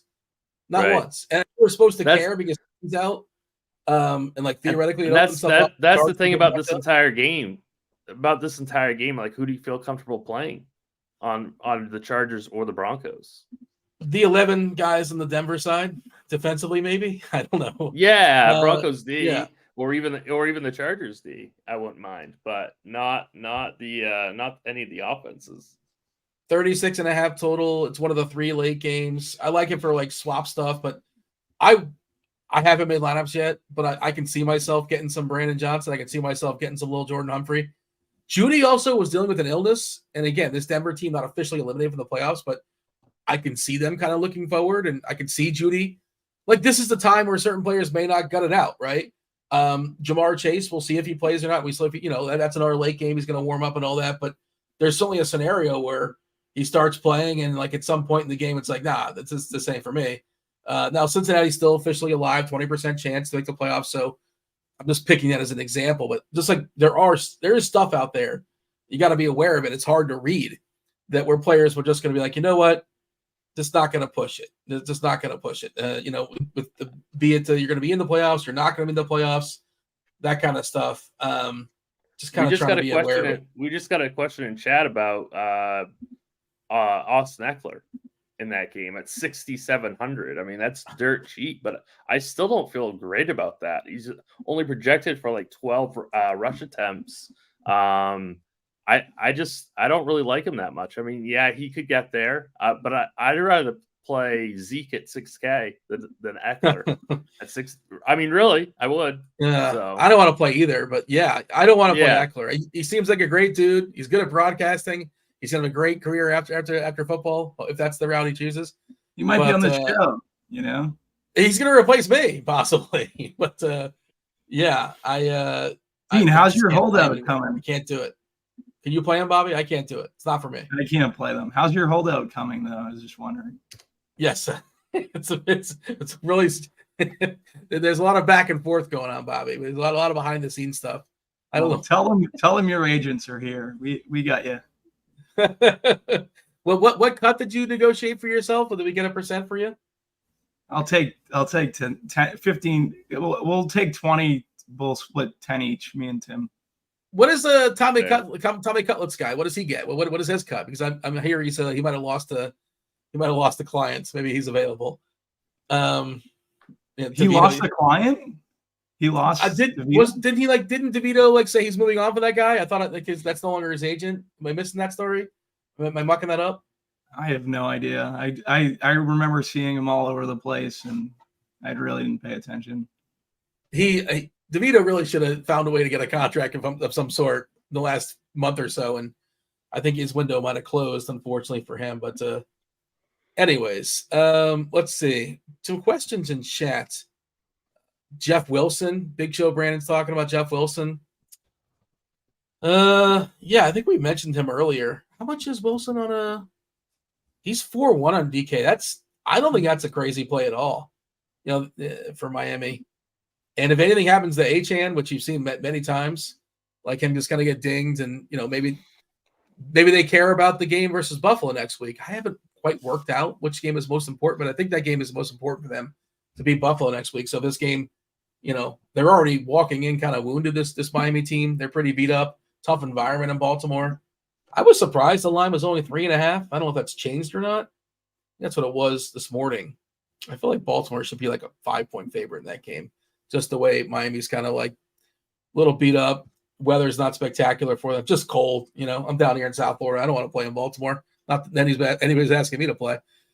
What have we missed? What should we talk about? What should we focus on this last 10 minutes or so?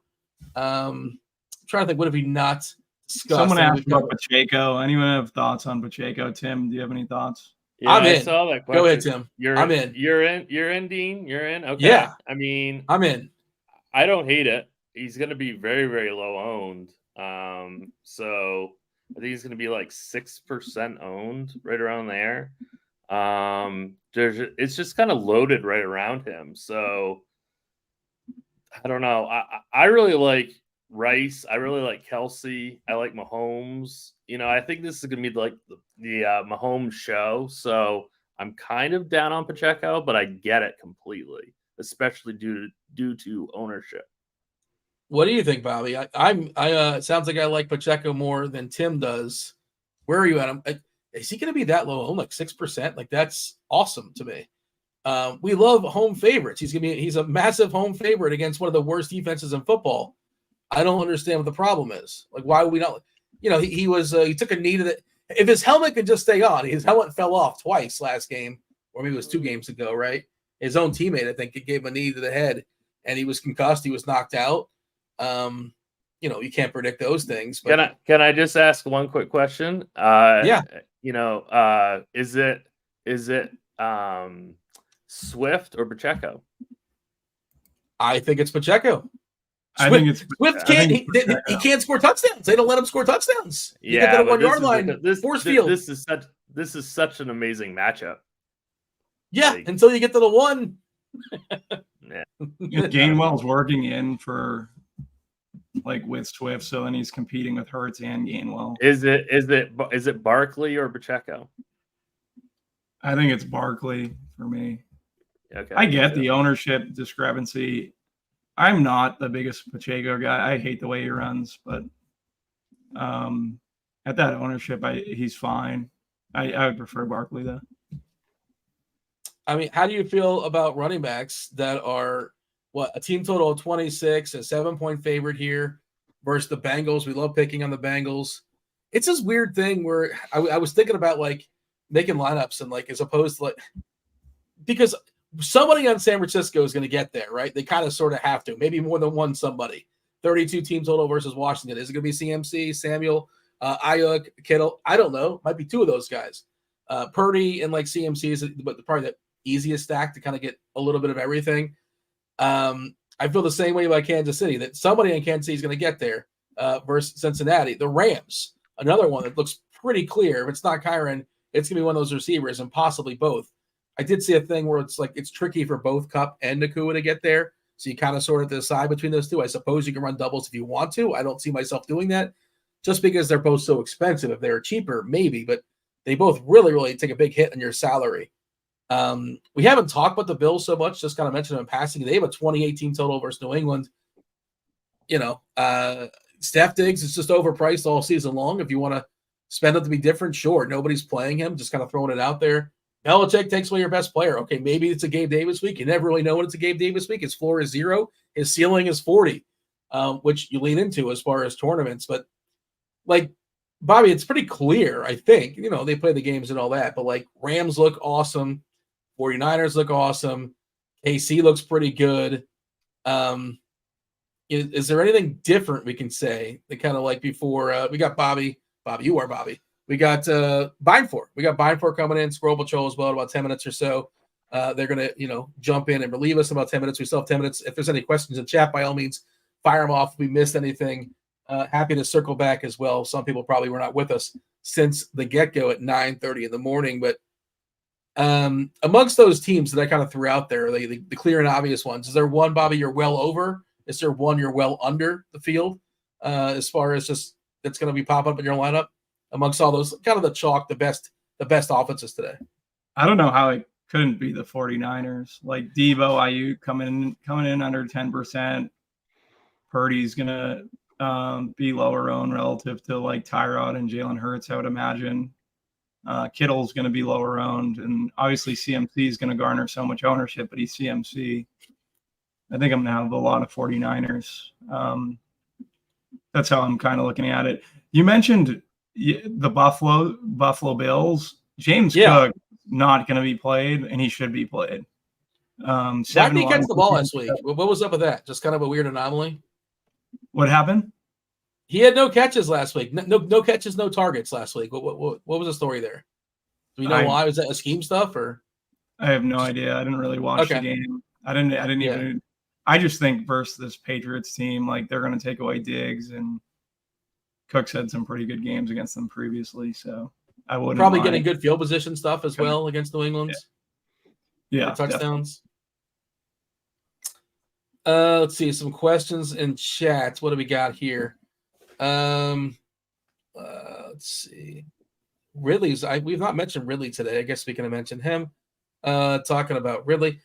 Do people hate Mahomes now? Eric's asking. I don't know. People hate. I mean, I'm willing to play Mahomes today. But talk about Pacheco here in the chat.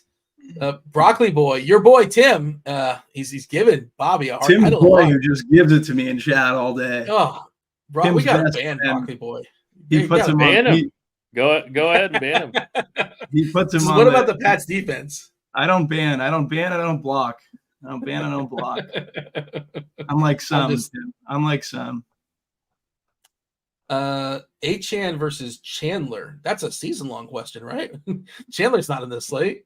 Chandler's the running back from Minnesota we're talking about. I'd go. That's for Bobby. I'd go Achan. Yeah. I mean, I think. Well, I was gonna say if you're like well ahead, if you're supposed to win, I guess you don't know how it's gonna work. Here you go. This is a Bobby question. Does Ramsey shadow Flowers? Yeah, Flowers has a really good price. Zay Flowers today, and he seems to be the best option amongst Beckham, Bateman. No. He seems to be. He's the most talented guy amongst that group, is he not? Is he the most talented? You just saying this just to say. I just don't think he's that. I don't think he's that great. I don't know. You think Beckham's great now? If Odell was getting the same amount of snaps, I'd prefer Odell. Yeah. How old is he? Like 32 at this? I saw not to derail. Somebody was talking about Odell being in the Hall of Fame. And I'm not a big Hall of Fame guy. I'm not a gatekeeper of the Hall of Fame. I don't care about that stuff so much. But like Odell's not a Hall of Famer, right? Come on. He had some nice plays. His body of work, though, it's not as impressive as you think. He definitely could have been. He's not anymore. Yeah. Like the Mike Evans one, the people are still arguing against that. Like he's on, not even a conversation. Like maybe he doesn't give him the first year, the second year, however that nonsense works. Like nothing changes. The resume is the resume. But like Evans is in, but Beckham's not a Hall of Famer. Do you think Julian Edelman is a Hall of Famer? He never made a Pro Bowl. Well, I think the best thing he has going for him is just like being attached to so many winning teams, right? That's the best thing you can say. Well, he's the number 2 playoff receiver of all time, too. So, well, it's also because like volume, right? How many games has he played in the playoffs? Like off the top of my head, I would say no. But like again, I'm not somebody that really cares about these things. Like people get very angry about. I would say no too, but it makes me very angry that he's not, because I think I think he should be, and Pro Bowls seem to count for whatever reason. Mitch Trubisky made a Pro Bowl. Well, that's the Pro Bowl thing is nonsense because 19 guys say, "Nah, I'm good. I'm already going here. Nah, I'm good." And eventually they ask, like, the 19th best quarterback makes it to the Pro Bowl because they have to have somebody. And they keep asking guys, and everybody keeps turning it down, right? So it can be misleading is the point. Pro Bowl stuff sometimes. I'm sure you care a lot about. Tim does not care about the Hall of Fame and the Pro Bowl, do you? I can't imagine so. No. I care about the MLB Hall of Fame. They've really messed it up completely. You just saying the greatest hitter of all time not in the Hall of Fame is pretty ridiculous. It's silly. It's pretty silly. It's a whole other conversation, obviously, but yeah, you're talking about Bonds, I assume, and not Rose. Maybe you're talking about Rose. Maybe you're talking about Manny. Talking about Manny. No, I'm talking about but Manny is in the conversation as the best right-handed hitter of all time, not in the Hall of Fame. Crazy. Yeah. Broccoli Boy giving us the business now in chat. Eric wants to know Evans or Godwin. Yeah, we kind of mentioned Evans in passing. Future Hall of Famer Mike Evans or Godwin. Do we have a lean here, Tim, amongst the Tampa Bay receivers? I would definitely go Evans. Benny wants to know Achane or Zamir. Who do you prefer there, Bobby? You like Zamir White or Achane today? I know Achane's been your guy all season long. Yeah, it's a price thing, right? I think probably take the 5-1 with Zamir over Achane, but Achane's obviously a really good play. Several people have asked about Mecole Hardman. What are we doing here? I don't know about that. That seems a little thin. Justin Watt, I don't understand. Like, even last week, I played Watson on the Christmas slate. Like, he got the touchdown. He kind of got there late, but I don't know. I feel like I prefer Watson to Hardman every time. I feel like his floor is basically zero. He hasn't done a lot since like arriving here, trading, the most he's had is 3 targets all season long on Kansas City. He's played about 4 or 5 games or so, something like that. I know he's 3K still in on DK, but like, it's not that much more. I'll play little Jordan Humphrey over him. How about that for $100 more? I'll play Brandon Johnson for a few $100 more. Maybe Cedric Wilson on Miami, like if I really need to, but I don't think I want to. Hardman, the deep dive. We know the deep dive. Hardman fits the deep dive. What am I missing? You're just saying how so? Explain to me why Hardman is popping up for people. No, he's just cheeks. You can't play Hardman. Oh yeah. There you go. Little Dean Shavelson. Mr. Richard says Cup or Nakua. I'm on the Nakua side today. If for nothing else, like he's going like him and CJ Stroud, the best rookie, offensive rookie. It's got a neck and neck between those two. We'll see. And maybe he cares about chasing down, Anquan Bolden's rookie record for receiving yards. I think Nakua is probably, who knows, but probably a little less likely to get injured than Cooper Kupp. Tim, you have a lean between those two? Yeah, I'd agree with you. I'd go Puka, but I mean they're pretty much just neck and neck. But I like Nakua. I'm not going to argue with you if you say Cooper Kupp. Let's see. Eugene's got a league question. Oh boy, Eugene's in the finals somehow of his league, and he's got an option of Tyrod, Browning, or Heineke. It's got to be Tyrod, right? Congratulations for making it to the finals. With that, I don't know who his quarterback was. It's Tyrod. It's easily Tyrod. Yeah, that is pretty rough. We should have Beimfohr and Scroll coming in momentarily. Let's set it up with some bold calls. What's breaking the slate? What's winning the slate? Tim, I'm going to let you go first. I want you to be as ambitious as you want to be. Remember now, this is being recorded. People are watching. If this hits, we can put it out on social media. You can take the victory lap. You can retweet yourself 30 times if you want to. Not that you're a cloud guy, but you can do that if you want. I'll go Derek Carr with Olave and Shaheed is in the winning Millie lineup. Is Derek Carr really going to be your quarterback in single entry, 3-entry stuff? I'm going to be so far ahead of him on the boards, even if I'm losing. I just can't play that dude, man. He's immobile. Is that happening, Tim? Is that what you're doing? Is that what you built? I might. Oh. I got a season-long question. Okay. From a friend. Gun to your head. Who are you playing? Bijan or Achane? You guys have I think it's Achan. I think you're supposed to play Achan.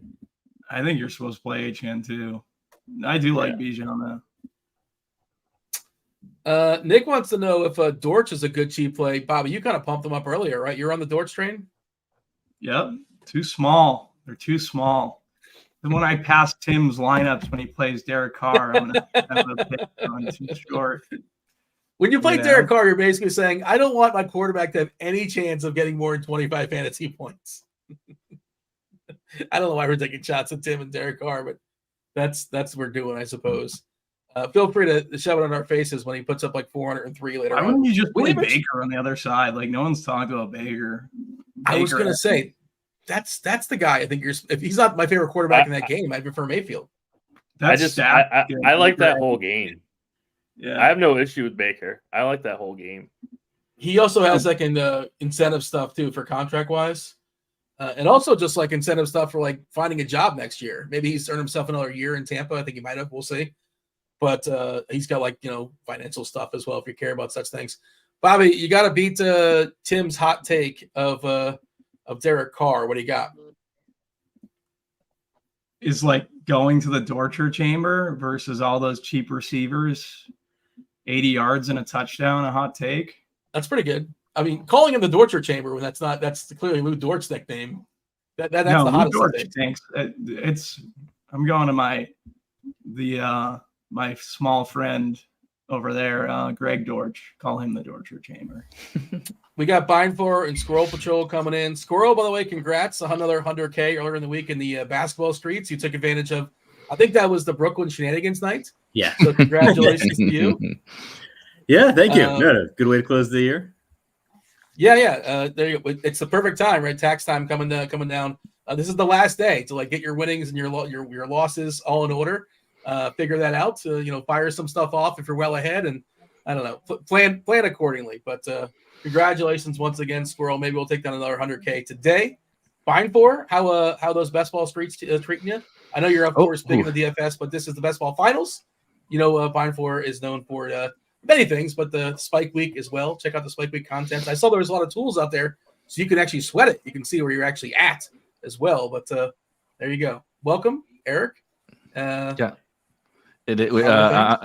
you for shouting him out. We put out a lot of new tools over at Spike Week to sweat these best ball finals, and it's a lot of fun to sweat them. But ultimately, if you didn't have CeeDee Lamb, you're not feeling super awesome waking up this morning without the 50 ball or whatever it was from CeeDee. But I'm excited. This day is total anarchy. I don't know how people do it. Like, Dean, you're a red zone guy, right? Like, how do you watch red zone when there's like 14 games going on at once? Like, you can't possibly see everything that's happening here. Like, I'm both excited, but like, I got the caffeine ready. Like, you got to be ready to go for these, noon, 1 o'clock, whatever time zone. You're not going to see the Patriots on red zone. Like, there's a lot of teams you're just not going to see there. You can just do the math. A lot of teams, eventually it's going to get whittled down. I am very upset in the NFL.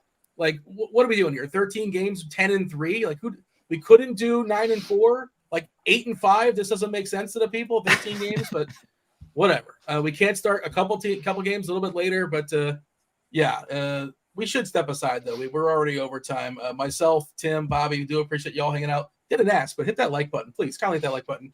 Do subscribe and turn on those notifications. Do all those things. Hit all the buttons that keeps us going. Still 2 hours till we get the lock. We're going to go ahead and yield. Myself, Tim, and Bobby, the People Show. We appreciate y'all watching. Now, you get SquirrelPatrol and Erik Beimfohr. Beimfohr, take it away.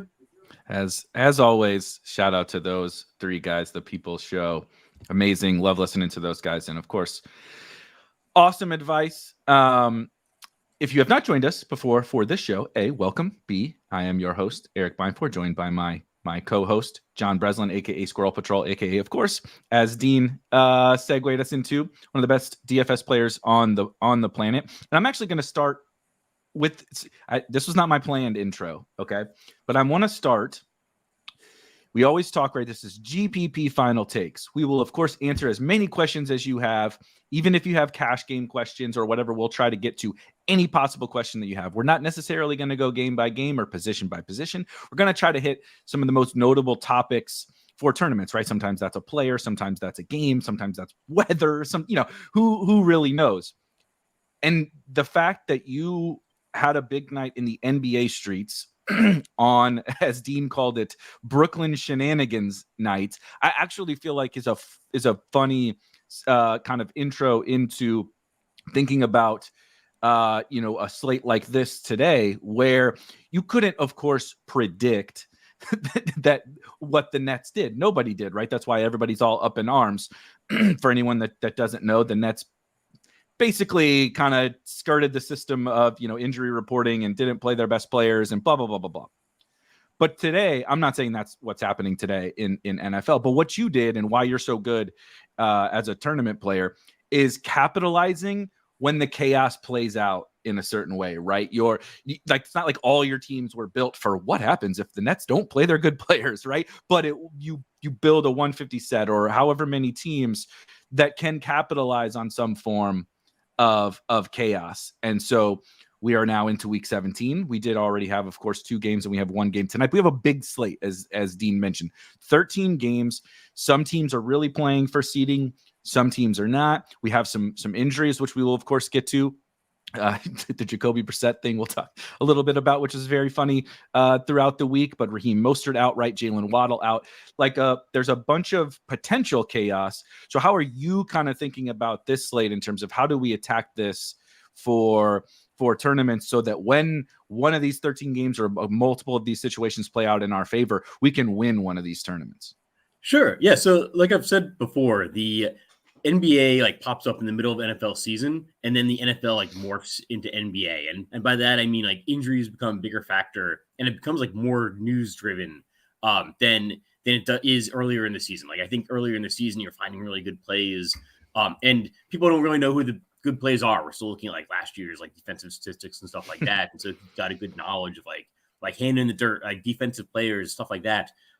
You kind of can do better at NFL, and then it becomes more news driven and wow, we wake up this morning and Raheem Mostert is probably going to be out in HN and is going to be, getting more of the timeshare and the Miami backfield than we'd been expecting when we went to bed last night. And, we thought Jacoby Brissett would be a really good value play at quarterback, and now he's probably not going to play. So yeah, I think you just have to be, stay kind of nimble and realize it becomes, much more news driven. You have to react and understand how other people are going to react to injuries. And then it just becomes a complete bananas show next week for week 18. Yeah. If you think this is interesting, wait till week 18. I just want to apologize for the virtual background. I'm kind of going in and out some kind of AI generated thing in Naples, Florida for a family vacation. So yeah, don't have the normal background. No, I think the people will take your advice just as well. On the note that you kind of mentioned in terms of the chaos, I feel like, I'm curious what you feel. There are definitely some other games we're going to get to, some situations I really, really like for, say, stacks, game stacks, whatever.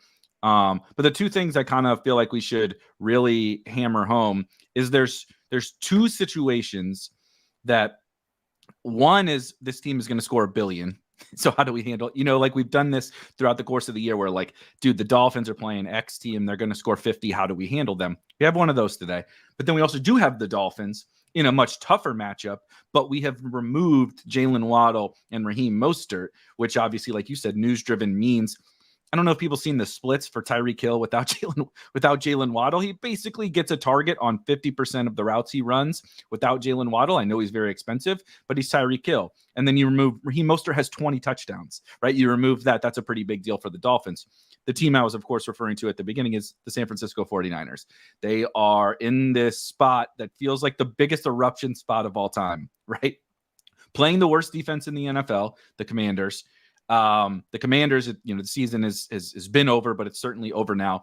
But the Niners are also off of a loss, an embarrassing loss, where MVP favorite Brock Purdy threw 4 interceptions, played terrible, and they got blown out by the Ravens. And now they come to the best matchup in the league, and you're like, how do they not score 40 plus for sure, right, in this game? So when we know that, you have Christian McCaffrey, of course, but you have 3 other guys and Brock Purdy. How are you processing the 49ers? And then how does that relate to the Dolphins, who are maybe not in as good of a spot, but they're a high scoring offense, and we've removed pieces from their equation? Yeah, it's tough because I'm kind of going with my priors to before the Mostert injury, but I really like that Baltimore Miami game. I wrote it up. I covered both situations in my optimal stacks article that came out yesterday. Thanks to Andy Means for reminding me that it was Saturday and I had to get that article out because I was on vacation and I couldn't even remember it was Saturday. I like San Francisco. I like McCaffrey, I think, on San Francisco. My concern there is that he might get like 4 touchdowns and the rest of the 40, like Brock Purdy, he's pretty underpriced on DraftKings, but I don't know they need him to just keep passing the ball. And it concerns me. Like he might see like 3 rushing touchdowns to Christian McCaffrey, 1 to Deebo Samuel. And then, maybe like Purdy throws 1 to Ayuk and 1 to Kittle or something like that. But that's not necessarily a tournament winning score. So I'm using a lot of Christian McCaffrey where I can, but that's not like brain surgery. I mean, everybody's using Christian McCaffrey if they have the salary. So I love Christian McCaffrey in the Washington spot. Like that defense has been folding. I think Sam Howell being in instead of Jacoby Brissett makes me like the San Francisco side a little bit less because I think we might see some short fields again. So they won't necessarily be getting the 80-yard touchdowns. They'll be getting like the 3-yard touchdowns when Howell turns the ball over and gets sacked, fumble, recovered, like the San Francisco defense for sure. But I actually liked that Miami-Baltimore game. That's kind of the game that I've been on all week. Just these teams put up 80 points last season, and it was a game that had a similar line, similar game total. I think it was like 44. And so it was, I think, even lower than it is this week. And I don't always like to look back like, well, what did these teams do last year, especially like divisional matchups? What did they do in the 2 games last year? Because like there's so much turnover in terms of the players, the coaches, but these 2 teams are actually pretty similar to last year. And what made the game go berserk last year was Lamar Jackson getting like an 80-yard touchdown, followed by Tyreek Hill getting an 80-yard touchdown. And those guys are still playing in this game. And now we have another big playmaker in Devin Achane who actually wasn't there, and Zay Flowers who wasn't there. Like it seems like stuff has been added to these teams from last year. So I mean, I like this game as a game that can go way over its total.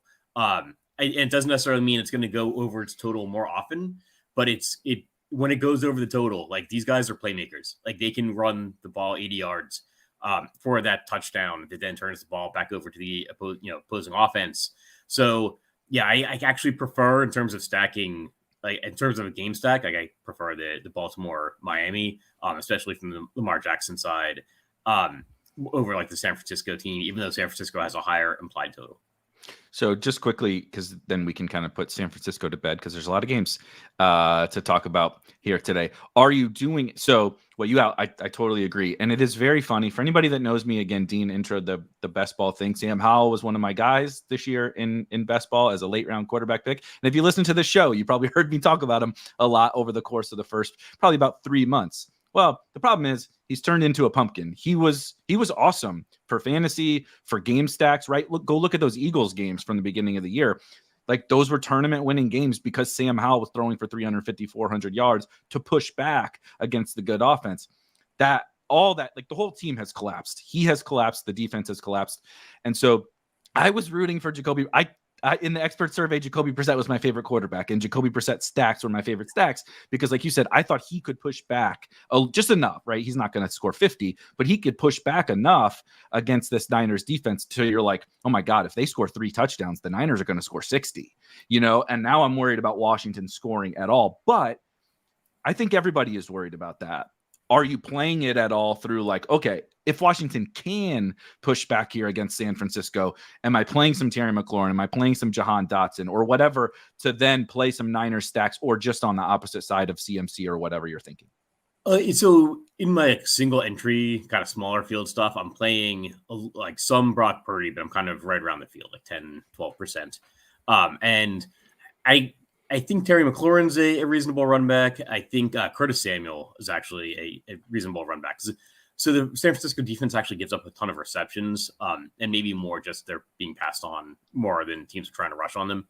That seems like more of a Curtis Samuel, and like for the price, especially on DraftKings, I might actually like Curtis Samuel a little bit more than Terry McLaurin, which is not what I put in the article yesterday. But on FanDuel, I still probably would go with Terry McLaurin, just where the long touchdowns count for more. But like Curtis Samuel is just like 4,400 on DraftKings. So like actually on DraftKings, the run back would be like Curtis Samuel. On FanDuel, Terry McLaurin. But I don't necessarily think you even need a run back, like, because this could be 42-7 or something like that. Yep. And maybe the Commanders can keep it closer. And then in my 150 set, I do have some like Sam Howell, but like not even as much as I thought as I would get to. Just like, San Francisco's got a good defense. Like just the fact that San Francisco has both a really good offense and a really good defense doesn't mean we should necessarily like strive to play their opposition against their really good defense, just because we always want to get to the offensive pieces. So I probably have about equal parts in like my 150 set, just complete like 49ers, like Brock Purdy with like 2 or 3 of the top 4 guys and no Washington pieces at all. As I do like equal parts of that, and then like game stacks where I'm running it back with McLaurin or Curtis Samuel.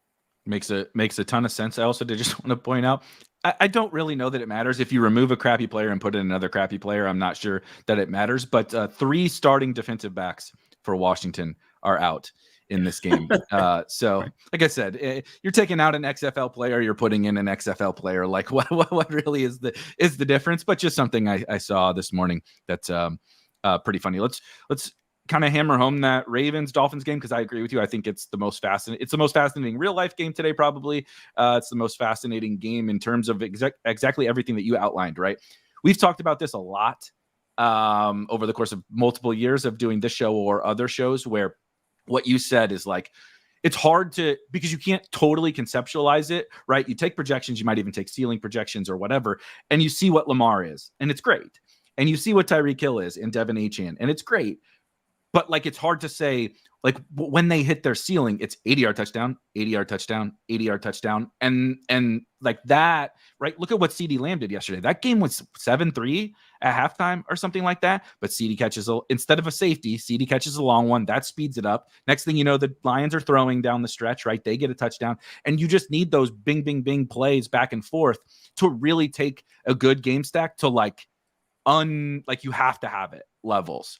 And so these teams do both have pretty good defenses, but what are you Lamar, Zay, Tyreek is probably what stands out the most, but also how are you thinking about Mostert? Is there any other Dolphins that you're playing, any Odell, likely, whatever? Just what are your overall thoughts on how you're attacking this one? Yeah, so the primary pieces are just what you would expect, right? Like Lamar Jackson, Tyreek Hill, and Zay Flowers. And I think on both sites, you can fit those guys in, because we get more and more value as the season goes on in the NFL. Like we can fit those guys in and not really have to make like absurd sacrifices elsewhere in our lineups. After those pieces, like then Devin Achane as well, like he's like entered that conversation. He's a little bit better priced on FanDuel than DraftKings. I think he's maybe like the 15th or so most expensive running back on FanDuel. I think maybe like the 10th or 11th most expensive on DraftKings. So he's a little bit easier to get to on FanDuel, and his prize score is a little bit better on FanDuel as well. So Achane definitely in that conversation. And then that's a really good game stack right there. But then just in terms of the peripheral pieces, like I have some Cedric Wilson on DraftKings because he's really cheap. That's more of like a 150 lineup set kind of thing where, yeah, I'm going to get to like maybe a dozen or so out of those 150, Cedric Wilson pieces. Cause like, yeah, I mean, he could obviously get a touchdown, and then that's at 3,400 or whatever. That's like, yeah, it's a pretty good, especially if it's a longer touchdown. Like, so as part of a game stack, like Cedric Wilson as a cheap piece there. And then, yeah, some Isaiah Likely, like some Odell Beckham. Again, just like if I'm stacking up a bunch of guys from that game, I'd start to get to like Beckham and Likely, but still kind of prefer Zay Flowers. And I like Zay Flowers as a one-off as well. Like I think he's just underpriced. He's a one-off in my single entry team right now. Perfect. Yeah. Like, I mean, I think he's underpriced. I think there was some question over whether he was going to be playing. But yeah, I like Zay Flowers in the spot, playing at home. So yeah, that's the pieces of the game. We'll start to get to some of these questions. I promise you, I see all your questions. We're going to hit as many of them as we can. Eric asks, how the hell is Gus Edwards 1%, another player in this game? But for anybody, I'm sure you've seen Keaton Mitchell is out. I mean, it is playing running back for the Ravens is a freaking death wish. Like these guys, you just get hurt if you're a running back for the Ravens. Somehow Gus is surviving, although he got hurt in previous years. But anyway, Gus, super low owned piece of this game. Jeff Wilson on the other side, 4,100 on DraftKings. I need to look up the price. I see you, Luis. I promise we're going to talk FanDuel as well, plenty, because I'm playing on FanDuel for sure. Jeff Wilson, Gus Edwards. I think that was it in terms of the stuff. And then you mentioned Lamar. Are you playing any Tua? So what about those running backs and Tua? So yeah, I don't like Tua as much. He tends to just be a little bit priced up, and he's not going to get like the rushing yardage and stuff like that, rushing points. So don't have as much Tua, like single digit percent Tua, like be 5% or less. And like Gus Edwards, I don't know. It's Gus Edwards, the running back that we like.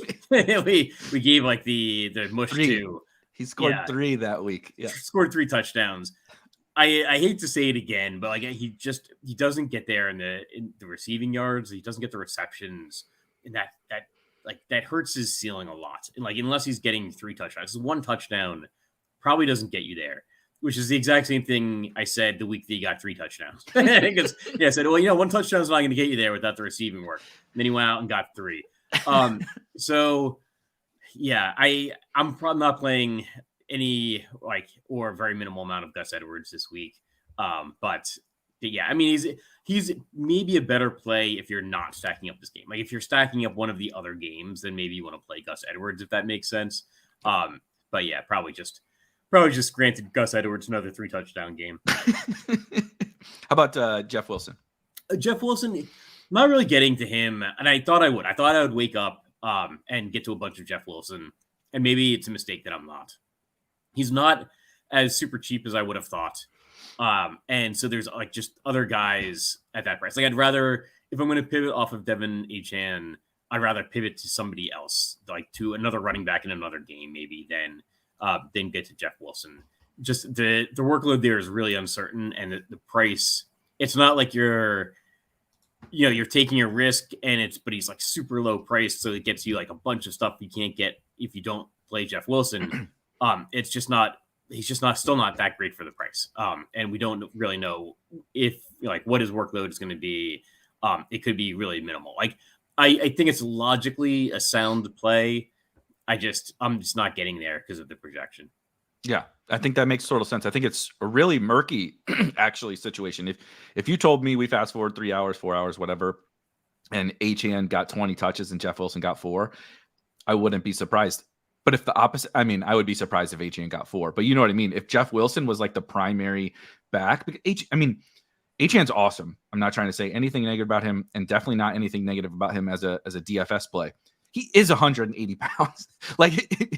This isn't a guy you just load up with 25 carries between the tackles, right? And Jeff Wilson is that bigger. Why does Raheem Mostert have 20 touchdowns? Why does Raheem Mostert get all this work constantly? He is that bigger, trusted back that whether we like it or not, they do get touches. And so I think I'll just use the lamest word of all time in the streaming space. He's interesting.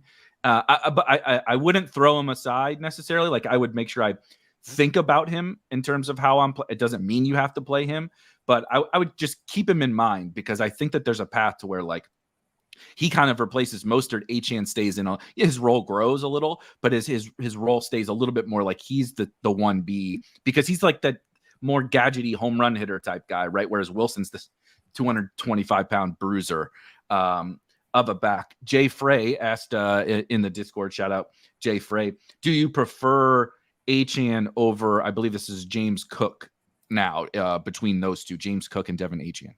I think I do. I actually like both of those running backs like a good deal, but I think I prefer Achane over James Cook. Trying to look at the prices on FanDuel. Yeah, Cook's 7,600 and Achane's 6,900. So probably raw points prefer James Cook. I'm just getting to more Devin Achane because he's cheaper on FanDuel. So. Perfect segue into Roberto's question on Buffalo. They are in a weird spot where, nice team total. It's the Bills, so we know what they can do. But are you going to any of the Allen, Diggs, Gabe? It's just weird to me. I'm curious if you disagree. Like Knox is back. That has clearly like ruined Dalton Kincaid, basically. Stephon Diggs has not really been Stephon Diggs for much of the season. You know me, I like Gabe Davis, but it's like it's a click and pray, and I'm not expecting him to do the 100 yards and a touchdown again today against the Patriots. So it's almost like I do probably think James Cook is the best play, but you also kind of like back into James Cook too, because the other, they're going to score. We know he has upside, but the other Bills are like tough for me to click on. Yeah, so I've got a lot of James Cook. I just, when I see like they do have a high implied point total. The game total is just not that high. I think it's like 40. Yeah. I think it's like 27 for Buffalo and like 13 for New England. So that makes me like, James Cook. If I'm playing Josh Allen, I'm playing like probably Ezekiel Elliott. Like if I'm playing like Josh, because like I just think like Josh Allen and Stephon Diggs are a little bit too expensive. For a situation where they might not be passing the ball that much, right? And like Josh Allen's gotten there with a bunch of like rushing touchdowns, and so it's hard. So, like, do you go like naked Josh Allen and then James Cook? Like, if I'm doing that like Buffalo stack, I'm probably doing something like Josh Allen, like James Cook, like DeMario Douglas, and maybe Ezekiel Elliott. But I don't know, like that just doesn't feel like it's gonna hit. Like because it's again the game's got like a 40-point total. So like I think Buffalo's got a good chance of getting like 3 or 4 touchdowns. I just don't know that their chances of getting like the 5 or 6 that I want from like a game stack or like a tournament lineup is that high. But they're probably not going to be that highly owned. I don't know. I'm going to be probably at the field. I don't like it as much as some other spots, but I can also say that I think it's probably going to be underowned. Yeah, it's tough. I think that's a pretty good summary. Like if somebody said it's the Bills, I think they're underowned. I'm just going to smash Josh Allen and live with the results. I don't think that's bad, but also I'm not clicking it. You know what I mean? I'm like, because I agree. I do like James Cook quite a bit. He's a funny one where not going to be 2% or anything like that, but we went from multiple weeks of James Cook being like, oh my God, it's breakout time. James Cook is breaking out. He scores 40 fantasy points or whatever a couple weeks ago. And then he busts in the spot where nobody thought he was going to bust against the Chargers. And he's not forgotten, of course. But like we just have more new, right? We have Achane. You got CMC to spend up on. Josh Jacobs is out, which we'll get to. There's other spots where like they're just like taking the hype now, and you just have this guy who can go score 30 plus and has shown it recently. Kind of falling between the cracks a little bit, I think. So he makes a lot of sense. One more Achane question: Achane or Eckler? A lot of Achane questions. Is it a price considered? Sure. Price considered. Let me see. I haven't really considered Austin Eckler at all. I haven't. It's been a while since I thought about Austin Eckler. Yeah, I'm probably going HN there. I guess they're the same price on DraftKings.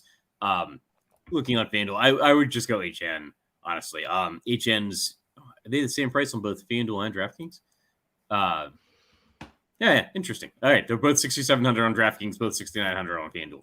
I'd go with HN.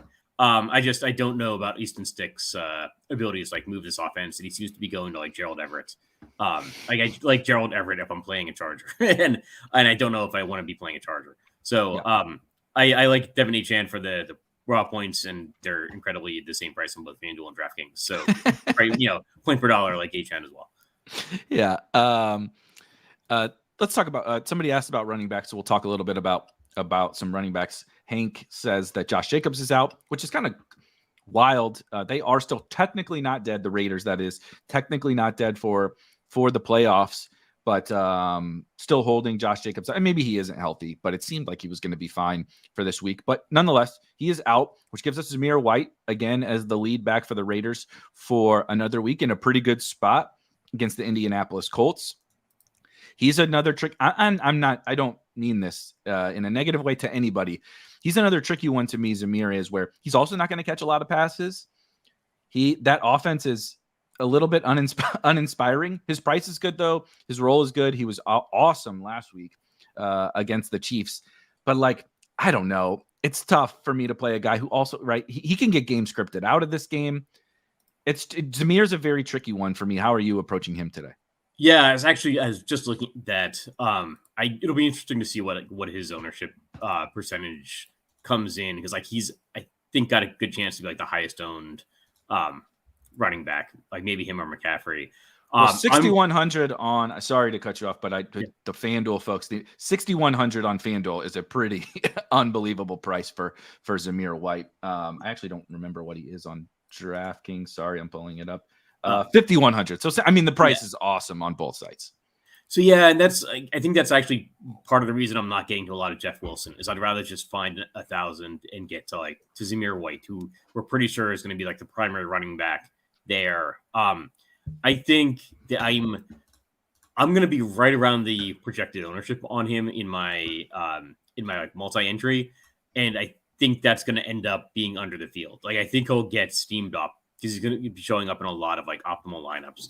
So I'm probably going to have him at around 35% on both FanDuel and DraftKings, and I think he's about an equal play on both sites. And I think even though that's like showing up right around the projected ownership, well, yes, it's even being under the field. I wouldn't be surprised if his actual ownership is a little bit higher than these numbers.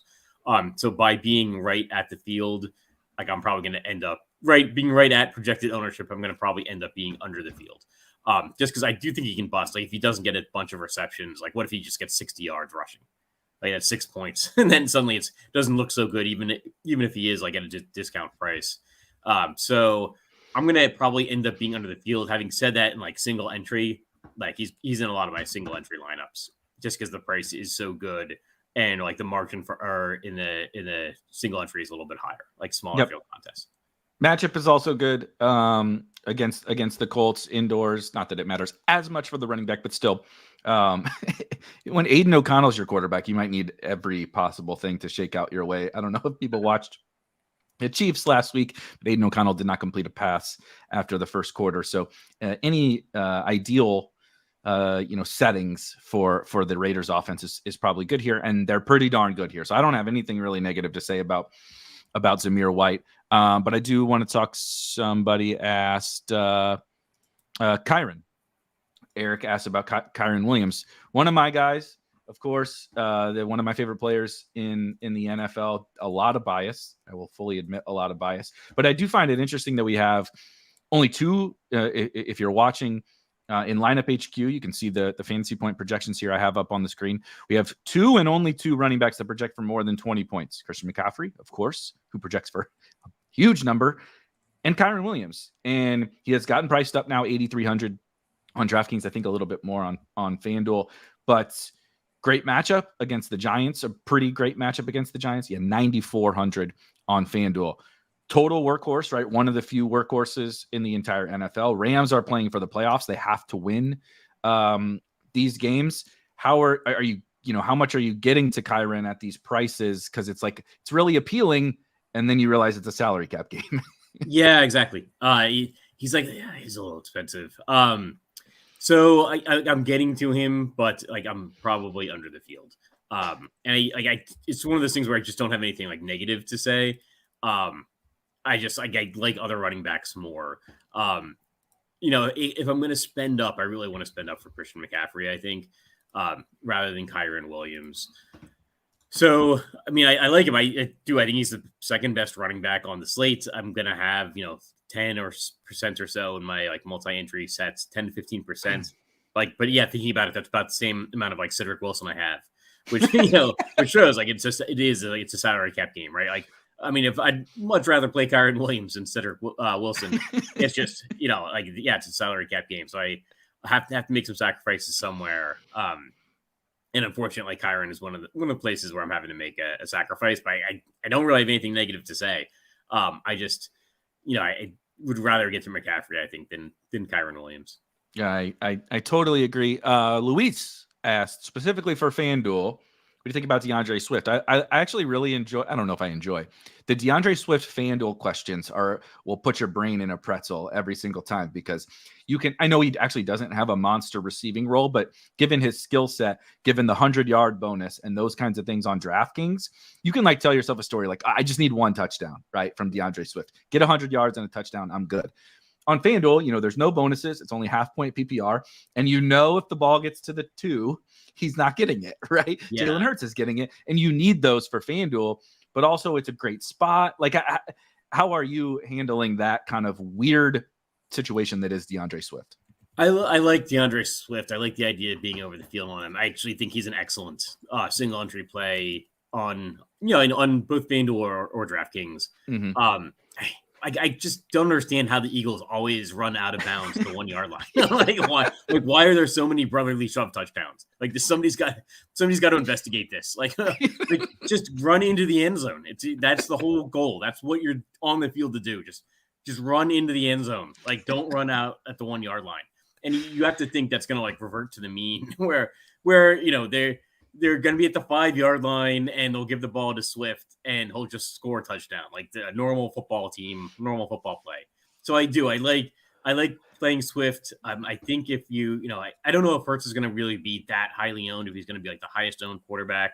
But yeah, we're showing him with like pretty high ownership projection. So if so, I mean, you're getting some leverage there, but either way, I think the team's in a good spot. It's like Arizona's like stopped defending anyone. So yeah, I like Swift as both a single entry play on both FanDuel and DraftKings. He did get in, I believe, for one touchdown last week and I don't want to say should have, nearly had the second, if anybody recalls. I don't remember if it was knee or forearm or whatever went down. It was a sick run. I thought he stayed up when he did it, but they ruled him down. It was very close, but he was very, very close to finally having that game last week with 2 touchdowns. Of course, didn't get there, but I agree with you. I really like DeAndre Swift. We'll stay on some of the running backs, and then we'll start to move over to some of the stacks and wide receivers and such. What do you think about Travis Etienne with no Jaguars? Sheesh. Pretty good matchup, but no Trevor Lawrence, no Christian Kirk, no Zay Jones. How are you thinking about Etienne? Yeah, I actually like Etienne a lot. I think he's going to be pretty low owned. So like in like a 150 set or whatever, like if you're getting like 10% Travis Etienne, I think you're going to be like well over the field. Carolina is worse against the rush than the pass, and some of that might be that the teams just haven't needed to pass the ball on them, right? Like once they take the lead, they can just run the ball. But you have to think that like the Jaguars are going to like rely on him maybe more so than they have at any other point this season. So I actually kind of like him. I'm maybe keeping him more towards like my 150 set than single entry.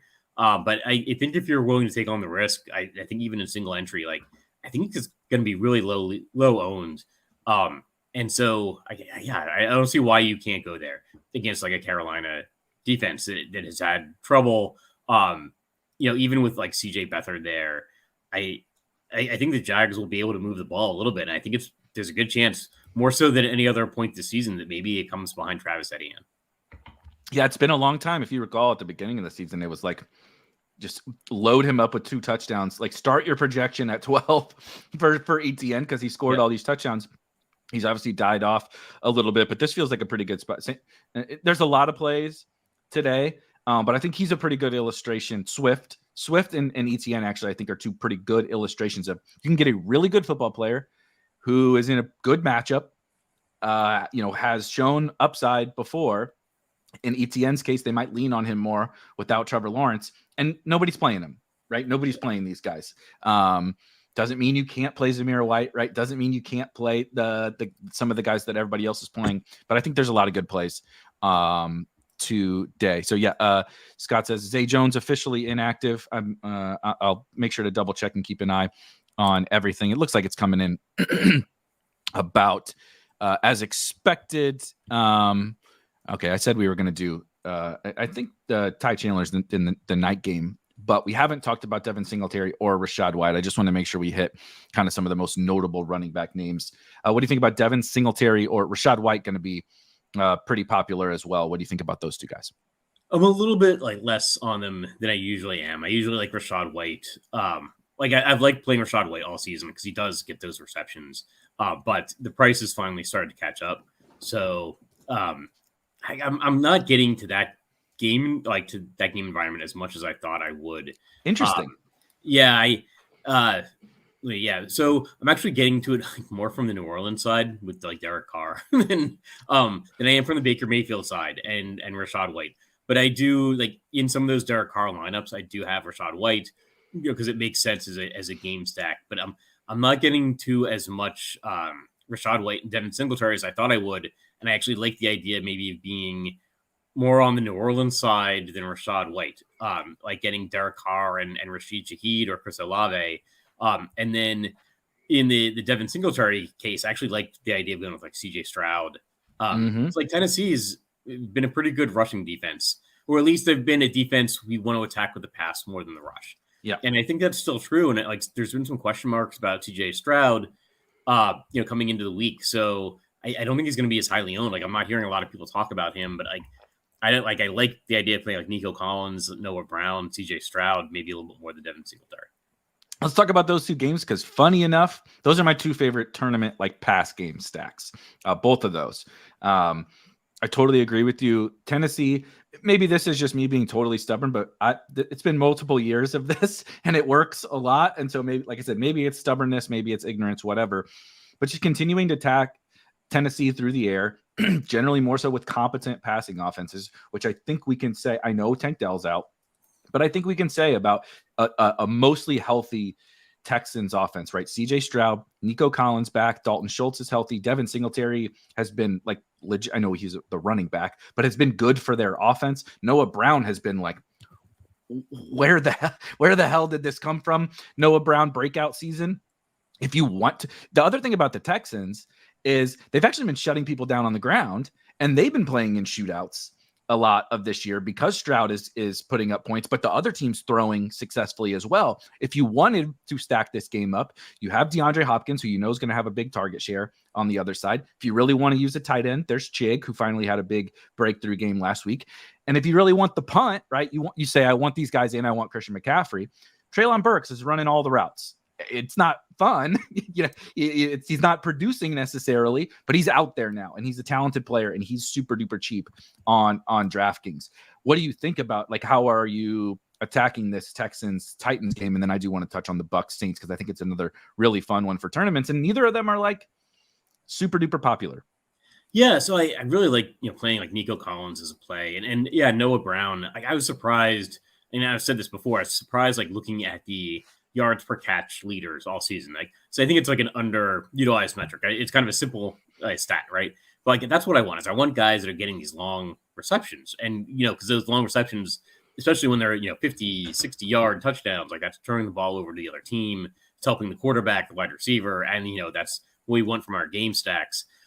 So I really like the idea of playing Nico Collins. I have a single entry team that's CJ Stroud and Nico Collins, then you can run it back with DeAndre Hopkins. So it's one of my single entry teams on DraftKings. And then, FanDuel as well. I like being over the field in 150 set on this CJ Stroud, Noah Brown, Nico Collins. I don't know why it never projects well to the passing offenses against Tennessee, but it's worked all season. So I'm going to keep doing it. And especially these guys, I'd be surprised if we get Nico Collins with 27% ownership. Agreed. Because I just haven't heard people talking about him. I do think content drives ownership somewhat. I mean, I guess we're talking about him right now, but other than us, I haven't really heard a lot of people, saying that they really want to get to Nico Collins, and Noah Brown and CJ Stroud. So it's somewhere that I want to go. It's someplace I want to be over the field on. If you're running multiple single entry lineups, which is what I tend to do, I think you could throw in a CJ Stroud, Nico Collins, Noah Brown, get Dalton Schultz at tight end, some collection of those receivers, and then run it back with DeAndre Hopkins. I think it's a totally viable game stack. I totally agree. It might be my favorite for all tournaments, but I really like those kinds of stacks in smaller fields, like you said, single end, which is where I focus, right? The smaller fields, higher stakes, single entry, whatever you want to call it. Because I agree. I don't think people when someone says, I'm going to start my lineup right on this week, there's McCaffrey, there's Tyreek Hill, there's Achane, there's all this stuff. Nobody says, oh yeah, baby, let's Noah Brown time. Yeah. Nobody is like, yes, I want Noah Brown with DeAndre Hopkins on the other side, right? Nobody says that, but this is actually one of the most appealing game environments. I think there's reason to believe it's a kind of a pass funnel for both sides. Eric asked about, I don't want to belabor Derrick Henry, but I don't know if anybody saw they played 2 weeks ago.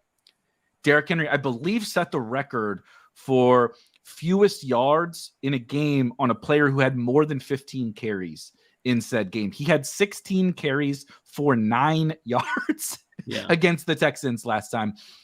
I'm not saying that's the whole reason why you need to not play him. I just think there are so many running backs that we like today that I'm not getting to any Derrick Henry. Maybe you are, but there's just so many guys I want to play. He's not that cheap, so it's not for me. Yeah, I'd rather get TJ Spears, honestly, than Derrick Henry. I think Dean brought up a good point that maybe next week is they might be saving Derrick Henry for next week at home because it might be his last game as a Titan. Yeah. Which isn't to say they can't run him this week. But I would guess it's going to be more like TJ Spears, especially in a point per reception format. I think you're going to do better with TJ Spears than Derrick Henry. Yeah. And like Erik says, I think Henry scores a touchdown. I think that's totally fair. He's actually scored a lot of touchdowns this year, but you're going to need a lot more than a touchdown. A lot of running backs are going to score a touchdown today. Christian McCaffrey's probably going to score a lot of touchdowns today. Quickly, I want to run down before we start to get to some more of the questions. And I do want to talk about Bucks Saints. I want to hit some of these, in particular, one inactive that is a pretty notable. But first, so Puka, I don't think most of these were not super doubtful, but just for confirmation, Puka is in, Zay Flowers is in, Hunter Henry is out for the Patriots. So if you were hoping to run him back on a Bills stack or something, he's out. Cole Kmet is going to play. Michael Pittman is playing. Kyler Murray, I actually didn't know that he was questionable, but Kyler Murray is playing. Sam Howell is, of course, confirmed starting. Jacoby Brissett's inactive, so it's not even Jacoby Brissett can't come in this game. I guess he can. He's probably the emergency quarterback. I think that's mostly it. Kamara is in. Zay Jones is out. The one that I want to touch on quickly, Donta Foreman is a healthy scratch for the Bears. If you recall, last week, Donta Foreman was out for the Bears, and Khalil Herbert, most folks thought it was going to be Roshan time, and it was actually Khalil Herbert that really took over the backfield, had, I believe, 100 yards and a touchdown. Decent spot today against Atlanta, not amazing, but decent.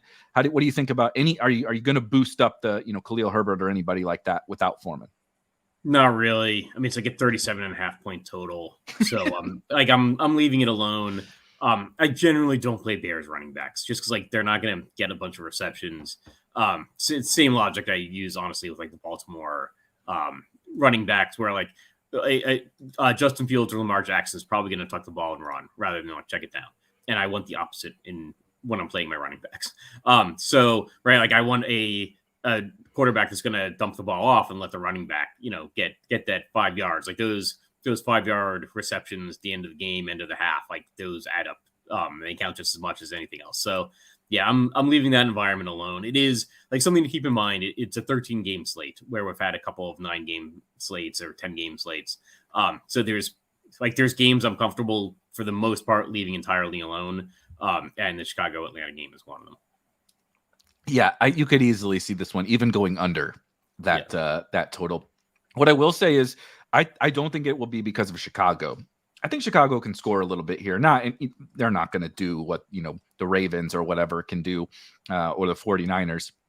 But I think it's possible that Atlanta gets a little embarrassed here. They've been embarrassed, of course, the last couple of weeks. They lost to the Panthers, and that ended Desmond Ritter's career. But I have a little bit more interest in Khalil Herbert. I'm not doing the Fields DJ. Sometimes Fields DJ Moore is my favorite play on the whole slate. We're definitely not in that kind of a slate, but I think Khalil Herbert is going to be someone I'm considering when I'm finalizing my lineups.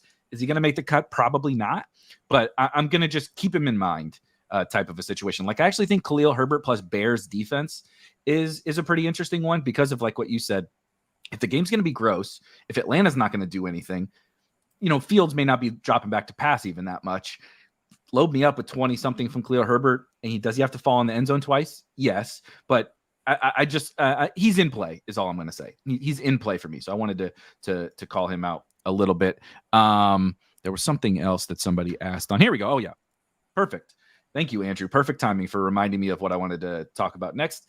Bucks Saints. You mentioned that you're not necessarily getting to as much maybe of this one as you thought, but it was a little bit more framed through Rachaad White and Baker Mayfield. I'm just curious about your overall kind of approach to this game for tournaments, specifically maybe like game stacks or just stacks on either side. Where the heck is God? There's so many games I can't keep track. Because I'm really into Chris Godwin today. I agree with you. I like just about all the Saints look pretty good. Mike Evans is a little pricey. Rachaad White's a little pricey, but I think this game environment is pretty appealing for tournaments. You seem to be maybe a little more lukewarm on it. Yeah, I'm not getting to a bunch of Mike Evans. I actually think it's Chris Godwin that's kind of blocking it because he's only 6,100. I think he's 11 targets each of the last 3 games. And you compare that to like a 7,800 Mike Evans. And I'm using DraftKings prices, but I think it's pretty similar on FanDuel. 87 for Mike Evans on FanDuel and 67 for Chris Godwin. So yeah. Yeah, it's like that's too big of a gap for me. So like in terms of like player props, I don't really have like a strong opinion over or under. But in terms of like DFS, like that's just too big of a gap for me. Where I'm just ending up with a lot more Chris Godwin than Mike Evans, and maybe that burns me. But it's not one of the top spots like that I'm targeting. So when I'm getting there, I'm getting to Chris Godwin instead of Mike Evans just because of the cost. I like the Saints side, especially for the price, a little bit better. Just like Chris Olave, Rashid Shaheed has never played as much as he should be. And it's like a median projection versus like ceiling projection thing, where like Shaheed can put up like big numbers or get a 0, but he's getting more and more involved. So like I like getting to Shaheed, so I like getting to the Saints side a little bit more, and I like getting to Chris Godwin more than Mike Evans. Just again, as Dean would say, we live in a world of salary cap. So that's like too big of a price gap for me between Godwin and Evans. I agree. I just want to reiterate on, I agree with you on this. What I do like about this game is kind of what you ended up summarizing is that I don't have to play Mike Evans. I don't have to play Rachaad White. I don't have to play Chris Olave, but there are a bunch of other guys who also look good in this game. Chris Godwin, I think, headlines that for me, and Rashid Shaheed. There's tight ends, right? We don't have to love Cade Otton, but he's going to run. He's going to be out there running around. Is he going to get the ball? I don't know, but he's going to be out there running around. And Juwan Johnson has finally started to, is it actually anything? I don't know. But the last 2 weeks, he's out there. He's running more routes. He's getting more targets. He scored a touchdown last week. I've always kind of been partial to him, so it's certainly maybe some bias. I think he's kind of good. But there's like pieces I can use in this game, like Rashid Shaheed, like Chris Godwin, that are reasonably priced, and I can still get exposure to this game, as opposed to like, you want the 49ers, good luck, right? You got to pay through the gills to get them. I can attack this game in a couple different ways. And just the last thing on Chris Godwin, what you mentioned, I tagged him and wrote him up this week on RG as well. I know you probably can't read this, but I'm pulling it up for myself. Over the last 3 weeks, right? So Godwin was like an afterthought for most of the season. It was every week we were like, here goes Mike Evans, 100 yards and a touchdown every single week, right? Chris Godwin, over the course of the last, that has flipped. Chris Godwin has double-digit targets in 3 straight games. He has a 37% target share over the course of those last 3 games. Mike Evans is down at 20%. Chris Godwin also, it's not just like old school Brady Chris Godwin where he's throwing 2-yard passes. He has a 46% share of the team air yards. That's like that's what Mike Evans does, right? Catch the ball down the field, get the air yards. He hasn't scored a touchdown yet, which is why I think his price hasn't really increased and his ownership hasn't increased. But like, he's Chris Godwin. He's really good at football, and he's getting 40% of the targets. He can score it. He can score a touchdown. So he's one of my favorite tournament plays on the whole slate. Here's a good one. Somebody asked about Eckler before, and we lost my guy, Jacoby Brissett. Apparently my guy is just the crappiest quarterback on the slate every week. But we do have Jarrett Stidham in a funny situation with Russell Wilson getting benched and eventually cut by the Broncos. If you need a cheap quarterback or want to go down at quarterback, is Jarrett Stidham something you're at all interested in tournaments? I'm not getting Jarrett Stidham. This game's got like a 36-point total. So it's Easton Stick and Jarrett Stidham. It's again like you don't have to play. There's no rule that says you have to play every game or have to consider every game. Like the Vegas totals don't mean a lot. Like don't mean everything, but they mean a lot. And it's the first thing that we should be looking at is like the Vegas totals. Right? It's the first thing that I look at. Like if I'm looking at like next week, right? Like the first thing I'm looking at is like, well, what's the high point total games? Because like those Vegas totals are pretty efficient. And it doesn't mean that like no game can go over the total. We've got 13 games on the slate. Like, so I'm not like getting to the 36 point game. Like, I think if I'm going to be playing, I guess super cheap quarterback, it's going to be on DraftKings probably only. And it's probably going to be Tyrod Taylor. I like the Jacoby Brissett. But I probably like Tyrod. Tyrod Taylor is the super cheap quarterback. Yeah. Maybe like Easton Stick or Aiden O'Connell after that. But like, again, like, why do we have to go there? Like, there's value has like kind of propped up, and then it seems like this happens every time we get like deep into the year, where like teams just start sitting their high priced running back, and suddenly we've got Zamir White at 5,100 or Jeff Wilson if you want to add a little more risk for 4,100, and then suddenly it becomes a lot more feasible to spend down at running back or spend down at wide receiver. You know, that wide receiver 3 that's now stepping into the wide receiver 2 role or whatever. That we don't necessarily need to be playing like Jarrett Stidham at quarterback. Then I probably like reverse mushed Jarrett Stidham into like a 400-yard pass. Gus Edwards and Jarrett Stidham. Lock them into your teams today. Yeah. This is a good one because somebody also asked about the afternoon games. I agree. Well, so Roberto says the afternoon games look weak today. And yes, sir, they do. They look horrible. Enjoy the next 4 hours because the afternoon is probably not going to be awesome. But Eric asked about a player in the afternoon. We can kind of we've mostly hit Chargers, Broncos. I think that's about enough talk on Chargers, Broncos for the day. But I think there's enough reason to be interested in the other 2 afternoon games that we should discuss. So Steelers and Seahawks. I think the Seahawks, like a lot of the Seahawks, actually look pretty good on this. Like, pretty good's a relative term. They're playable, I guess. I will say Ken Walker, DK Metcalf, Lockett, JSN, and Geno to a lesser extent against the Steelers defense. That's like meh. Like sometimes it's good, sometimes it's like getting gashed. And then the game that would have been like the shootout of the whole slate, if the last 2 months haven't happened, Chiefs Bengals. It does look like Jamar Chase is going to play with the latest report. That's not a lock. But then the Bengals defense has been really bad. The Chiefs defense has taken a big step back, but both the offenses have taken a step back too, right? So how do you think about Chiefs Bengals specifically? And if there's anything on the Seahawks Steelers side that sticks out to you, you can hit those 2. It was Chiefs Bengals. Yes. Yeah, actually like that game.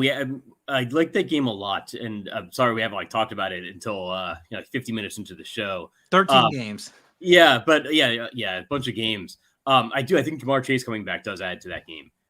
And so or at least the possibility. So I like that game as a game stack. I kind of agree with Eric. That I think Jamar Chase is going to be low owned. So in terms of 150 super large field contest, I like the idea of playing Jamar Chase and maybe going with a Patrick Mahomes going with the Patrick Mahomes stack there, because I think it is going to be low owned. And there is something about the Chiefs that they haven't been quite the dynamic offense this year than we thought they would be. I like Travis Kelce. The Bengals give up the second most points to tight ends, I think, after the Broncos. And Travis Kelce hasn't had a terrible season. He just hasn't had I think it's been a couple of months since he's had an outstanding game. But this is a great environment for him. So actually, I kind of like the idea. This is a lineup that can really bomb or it can do really well at pretty low ownership, like Patrick Mahomes, Travis Kelce, Jamar Chase stack. And if you want to add Rashee Rice, I think he's taken over as finally a wide receiver who can have some some dependability on the on the Chiefs side. So I don't know, that's a game stack that's going to be really low owned, but why can't that go up? At the beginning of the year, we would have, if you said week 17, you can play Patrick Mahomes, Travis Kelce, reliable Chiefs wide receiver, Rashee Rice, and Jamar Chase at really low ownership, we would have been all over it. Obviously Joe Burrow not being there kind of hurts that a little bit, but I don't know. We have to find our low ownership somewhere, and that is as good a pretty low owned spot as I think you're going to find. Yeah, I think low ownership is great. Finding low ownership on superstar players in at least decent matchups or decent game environments is very hard actually to find. Usually, right, if you're a superstar, that boosts your ownership. If you're a lot of the guys in this game are well priced too, right, relative to their talent. Now, it's Jake Browning and the Chiefs haven't been as good. I get it, but it's very hard to find, right? Like if Tyreek Hill is without Jalen Waddle and was playing the Commanders, nothing matters. He could be 12,000. He's going to be owned, right? Like it's just like it's hard to get good player, good matchup, low ownership. And so when you get it, I think it's worth really digging into. I'll also add, if you really need some savings, I got another one of my crappy punts that I love to call out on this show. But for anybody that doesn't, so Kadarius Toney is out. Not like that matters, but at least he won't be out there dropping the ball. Sky Moore is out. Richie James saw finally a decent role, about 50% of the snaps, popped up for a big game for the Chiefs. And I think he's like not a bad football player. I mean, shoot, a couple of years ago for the Giants, he was their best wide receiver. We were playing him, and if you remember, we were playing Richie James in DFS for the Giants down the stretch. He had like a 30% target share for the Giants last year. Now he is stepping more into like a full-ish time slot role for the Chiefs. And so I'm going to try to get out ahead of that. He's also in my dummy team right now. So just someone else to keep in mind. Add him to the Jake Bobo, Andre Yeshivas. Yeah, put him down there. We look. I've had a lot of whiffs this season, but I'm going to plant my flag on. We've been lucky enough to hit on some of the super off the radar, crappy wide receivers. So, like you said, add Richie James there. All right, we got 10 or 15 minutes left. I want to hit as many of you guys' questions as I can. We've covered most of the things that Squirrel wants to talk about and that I wanted to bring up. Anthony asks, so out of everything that we've talked about, what stacks are your absolute favorites for tournaments? I think just if I have to pick one absolute favorite, I think it's going to be the Baltimore-Miami game. It's a game that can bust. It doesn't have the highest total, but I think it might be the highest at the end of the day, or at least it has that potential. So that's probably one of my favorites. I actually do. I think the Kansas City, Cincinnati is another one. It's kind of in that mold where it doesn't have the highest total, but we want to find low ownership somewhere. These are two examples of games that are maybe a little bit underplayed that have 43, 46 point totals. That's why I don't need to get to the 36 point total games because I think people are just going to be going to other places. And I'd rather, I think, be over the field on Patrick Mahomes in Kansas City and Lamar Jackson in Baltimore, and a little bit under the field on Philadelphia and San Francisco, just because the concern with Philadelphia and San Francisco is they might just start handing the ball off. So nothing against Christian McCaffrey, nothing against DeAndre Swift, just that I think that I would rather play the running backs from those games and go over the field on game stacks from Baltimore, Miami, and Kansas City and Cincinnati. I totally agree. I'm shouting out CJ Stroud one more time in that one because I think that one looks pretty good. I don't know. Eric asked if Taylor Swift's going to be there. I don't know. I can't tell if that's good or bad. I don't know. ESPN tells me something different every week. It's great that she's there. It's bad that she's there. I don't know. Let's see here. FanDuel cheapie, Shiv Daddy.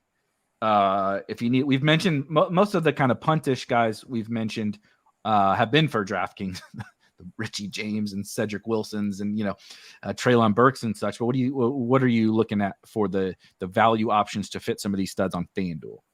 Let's see. So FanDuel, pretty cheap guys. I do like Demario Douglas. He's 6,100. Like Rashid Shaheed. Like Curtis Samuel, Curtis Samuel's maybe a little bit better on DraftKings, but just in terms of FanDuel cheapies, I guess Demario Douglas is somebody we probably haven't talked a lot about. He's one of my favorite cheaper plays, just because he seems to be getting the looks from Zappy. So and the price hasn't really caught up, and it's not an offense that isn't necessarily going to put up a big number on the scoreboard, but you have to save money somewhere. So those are probably my cheapies, running backs, maybe Tyjae Spears, 5,400 if I'm really dropping down low. That's probably about as cheap as I want to get at running back. Is probably Tyjae Spears 5,400. I think that makes a ton of sense. Guy we didn't talk about at running back, and glad Markel brought him up. Jonathan Taylor, playing any Jonathan Taylor today? I'm playing a little bit. It's a single digit percentage. Like he's one of the running backs that I'm getting to, but it's really more of a contrarian play. I don't have like anything really negative to say about it. I just that there's other running backs I like more. I mean, it's 42.5 point total. Raiders defense has looked a little bit better, obviously, the last few weeks. So, but like Jonathan Taylor, would this be the week that he breaks out? It might be. So I'm playing like a single digit percentage, even though he hasn't put up more than like 21 DraftKings points, I think, this season. But yeah, who knows? So I wouldn't want to talk you off him. He's going to be low owned. It's just I'm not getting there a ton myself.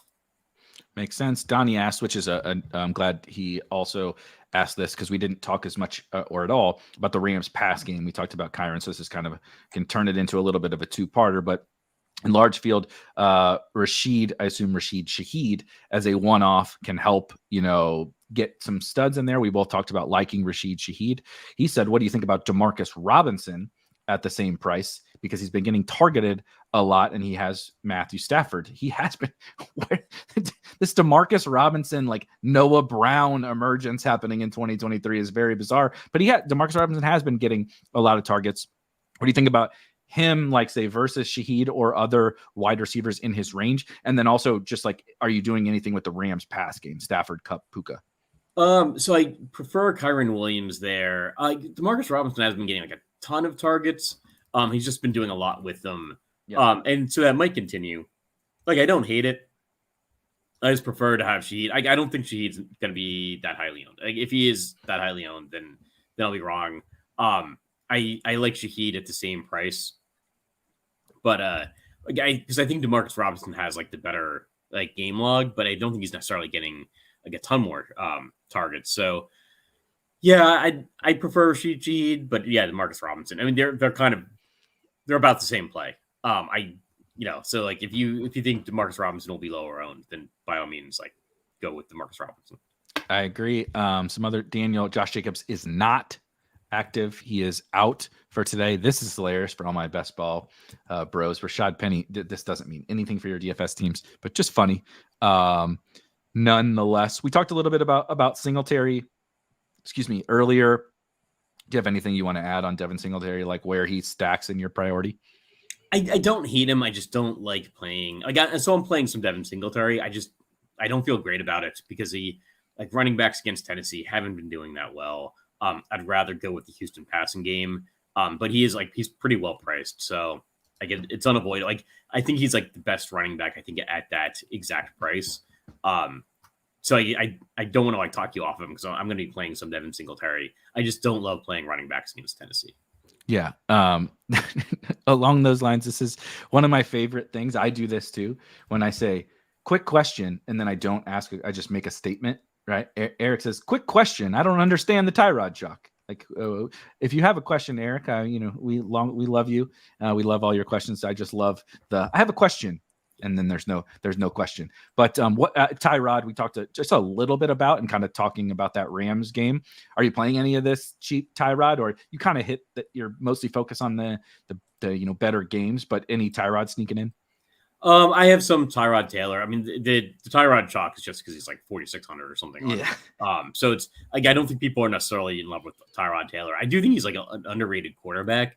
He's kind of bounced around, unfortunately. I think he's a Virginia Tech guy back in the day. Is. Yeah, but he I'm here in Virginia, or at least usually in Virginia. And so heard some positive things about Tyrod Taylor. Until the Chargers team doctor punctured his name. Anyway, long story. But I think Tyrod Taylor is a competent quarterback. He's only 4,600, and that's it. And the Giants may have to be passing the ball a lot. Yeah. So I don't know if he's going to be super high chalk. I don't think he's going to be really, really highly owned in tournaments. I think he's more of a DraftKings play. He'll definitely see higher ownership on DraftKings and FanDuel. You can go there. I mean, I think it's worth playing some Tyrod Taylor because his, in some tournaments in like my 150 set. I'm probably going to be under the field though, even there, just because he's 4,600 and he allows you to put together some high priced players. So the question is just like, if you play Tyrod Taylor, do the high priced players that you're playing end up putting, up good scores? Because like quarterback scores can be kind of like not that explosive. Like there might be no quarterback that puts up 40 points, this week. There might be no quarterback puts up 35 points. So then is Tyrod Taylor's like, if he puts up 22, is that suddenly competitive in a tournament? And the question is, it just depends on what else you're spending up on in that roster. 100%. I mean, look, yesterday, CeeDee Lamb scored what's almost assuredly going to be the most points of any individual player on this slate. And Dak threw for 300 yards and he scored 24 DraftKings points. Like, CeeDee Lamb had 1 billion yards and even Brandon Cooks had a good game and Dak didn't separate at the quarterback position. So that's ultimately what you're looking for, right? What happened last night is what you're looking for if you play Tyrod Taylor or Jarrett Stidham or whatever. Nobody goes for 35. Give me 20 something, but I get CMC and Tyreek, right? Or whatever I'm fitting into my team. And those guys win it for me. Yeah, exactly. Rob Hood says, when you're QQing without a question, just put comma right at the end of it. It'll turn it into a question. Good tip. Donnie, we talked a little bit about Jeff Wilson, and I think the ultimate kind of decision was kind of, I wouldn't just like dump him in the garbage, but the Squirrel mentioned like Zamir White's only $1,000 more. There's some other guys and other potential value options even on his own team that we can kind of get to. So in play, yes. A priority, no. Is that fair to say? Yeah, I think so. I think that sums it up perfectly. All right. I will not say this username out loud. Any love for a cheap Mike Gesicki at 2,800? No Hunter Henry. I actually think that's reasonable because he's not going to get any attention. So I actually did add some Mike Gesicki just when you said like Hunter Henry's out. Yeah, okay. So I think it's reasonable. And he's super cheap. So if none of the tight ends do well and Gesicki gets like a touchdown, then that like, I don't know, like that can win you a tournament. So yeah, don't mind Mike Gesicki. I agree. He's the Tyrod Taylor of tight ends. Don't hope for him to go absolutely win you anything, but he went 2 catches for 15 yards and a touchdown last week. You hope for maybe a tiny tick more, but like get me double digits and no tight ends have a big game and you're good with Mike Gesicki. Martin asked about Cedric Wilson. We talked a little bit about him earlier as well. Definitely interested. I think he makes for a good punt. I don't know that maybe you disagree. I don't know that I would be playing a bunch of one-off Cedric Wilson. I think he fits a little better into pieces around that game. I kind of like maybe some other one-offs a little bit better, but that doesn't mean you can't play him as a one-off, but I think he's in play for sure. Yeah, absolutely. There was one more that I wanted to get to before we get kind of to the end here. Oh, Brian, flex on FanDuel, 5,700. You hit on some of your kind of favorite value options, but let's look at 5,700 and below, because I imagine there's a lot of people looking in some of these ranges. As someone who was putting together a FanDuel team and was looking in these ranges to find a good play, any preferences? There's not a lot in that range. Yeah, there's not. Probably Jalen Warren. 5,700 is pretty cheap. Curtis Samuel. Yeah. Jalen Warren. Oh, yuck. Yeah, I think you're looking at Jalen Warren and then like Tajay Spears, maybe Gerald Everett. Yeah, there's a couple guys at 5,800. like Jeff Wilson is 5,800, right? JSN and Dallas Goedert. But yeah, 5,700, probably Jalen Warren. Yep, I think that makes sense. All right, last one. Somebody asked about defenses. We never tend to get to all of our defenses that we love, but is there anything sticking out to you on the defensive side? I don't think there's going to be a huge chalk defense. So like I'm really spreading out my defensive exposure. Maybe Carolina, like if you want to get really cheap, because CJ Beathard. So I'd probably go Carolina defense if you're trying to save some money. I think that makes a ton of sense. They are also we almost got to my full lineup by the end of this. It's like the magic reveal. You keep saying a name. I'm like, yep, they're in my single entry team right now. And we keep removing, and Carolina is currently in there. I'm also an idiot and stubborn. I like the talent on the hand in the dirt. I like the talent on the Carolina defense. It has been useless and I've been wrong basically all of the last 2 seasons, but I think there are. I think there are, in particular with this matchup today at that cost. I'm totally okay with it. I mentioned the Bears earlier. I think, people spending up, you certainly can't say anything negative about the 49ers against Sam Howell, but I think the Bears are one that is just going to totally fall through the cracks. I mean, on FanDuel, they were projecting they're 4,400 for 0.4% ownership. And it's because at the beginning of the season, they really sucked. And they've you're going to talk about a team that's turned it around on defense. My goodness, they've been awesome on defense. Some of it, some new additions, whatever, getting healthy. But Atlanta, I know we want to target Howell and co, but I don't know. Taylor Heineke, it seems fine to target too, and the Falcons have been pretty giving to opposing defenses as well all year. A little more Ritter, but still, I like that one for tournaments. All right. Before we start to bring on the crunch time, folks, we got to give week 17 only one more regular season, and the hot takes in week 18 are just a different beast. So this is our last hot take, bold call, flag plant, whatever you want to call it. What is winning tournaments today in week 17? Sure. So I will go with a little bit of a modification on my expert survey hot take, but I'll say, despite Travis Kelce having his biggest game of the season with multiple touchdowns, the Baltimore-Miami game is still the highest scoring game on the slate. I love that. We're going to tag team this a little bit. Not only is that game going to be the highest scoring game, but you also need to find a way to play Tyreek Hill and to play Christian McCaffrey. So I don't know what that means. Maybe you need to go listen to the Cedric Wilson and the Richie James and the Mike Gesicki and Tyrod Taylor discussions. But I just think I agree with you on that game. It looks awesome, but so did the 49ers. And, I know it's a salary cap game. We said it about 10 times on this show, but just give me my chances to let the best 2 players in fantasy, Christian McCaffrey and Tyreek Hill, do their thing in the best spots possible, right? No Jalen Waddle, and the best matchup for Christian McCaffrey. Zay Flowers offers a little bit of savings. We can find savings as we did throughout this show. Just give me my points. Just give me my CMC and Tyreek points, and we'll figure out the rest. That's the plan. Perfect time. We're bringing on crunch time. Kristi, how are you feeling about week 17? Well, it's hard to believe we're at week 17. It seems like we were just talking summer and best ball strategies. So yeah, good to be here at the end. For sure. Luch, how are you feeling? Luch, do you have any props, bets? We got a bunch of questions on that, and I don't want to be disingenuous and make Squirrel give out a player prop. You got anything you're feeling today from the SAO team?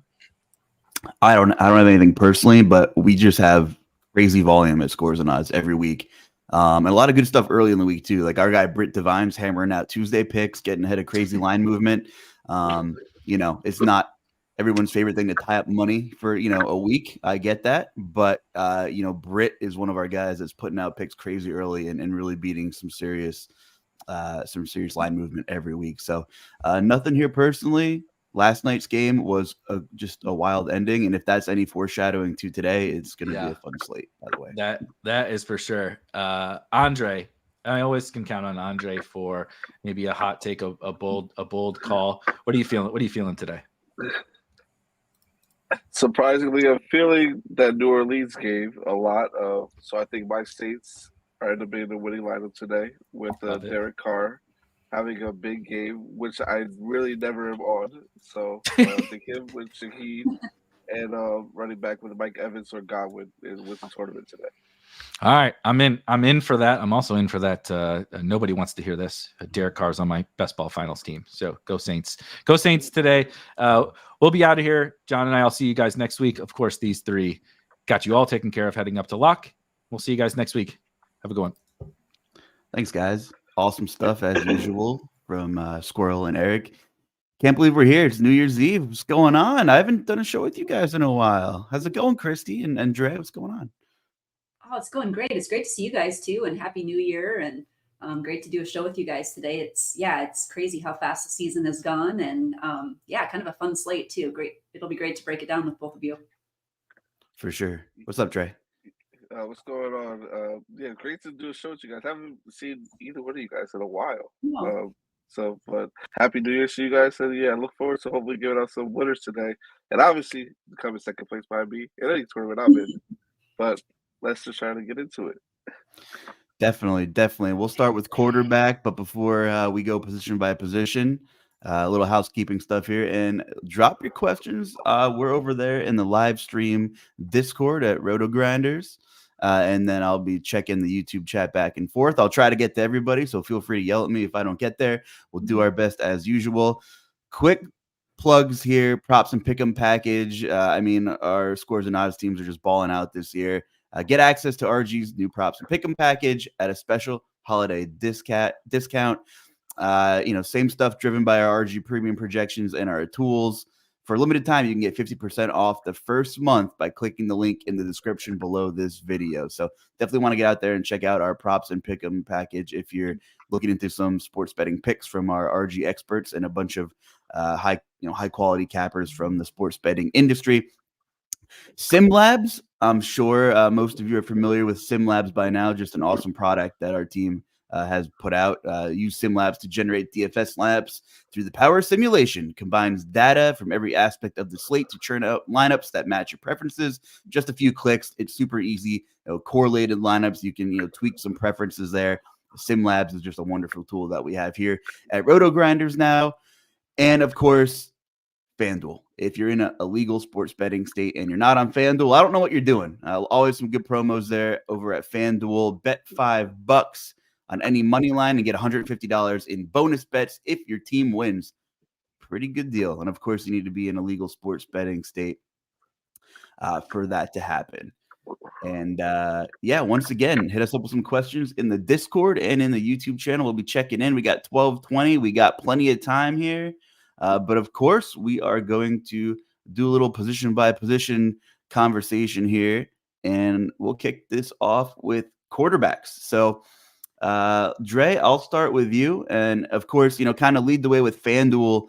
If there's any, price discrepancies you're looking at between both sites, make sure to make your case for FanDuel here as well. Okay, I will. Hold on, let me just pull it up because I actually have DraftKings up. So quarterback here though. This week is week 17. Obviously, is a different week. It's like almost one of the last weeks of the season. Everyone's going to be playing a lot of different quarterbacks.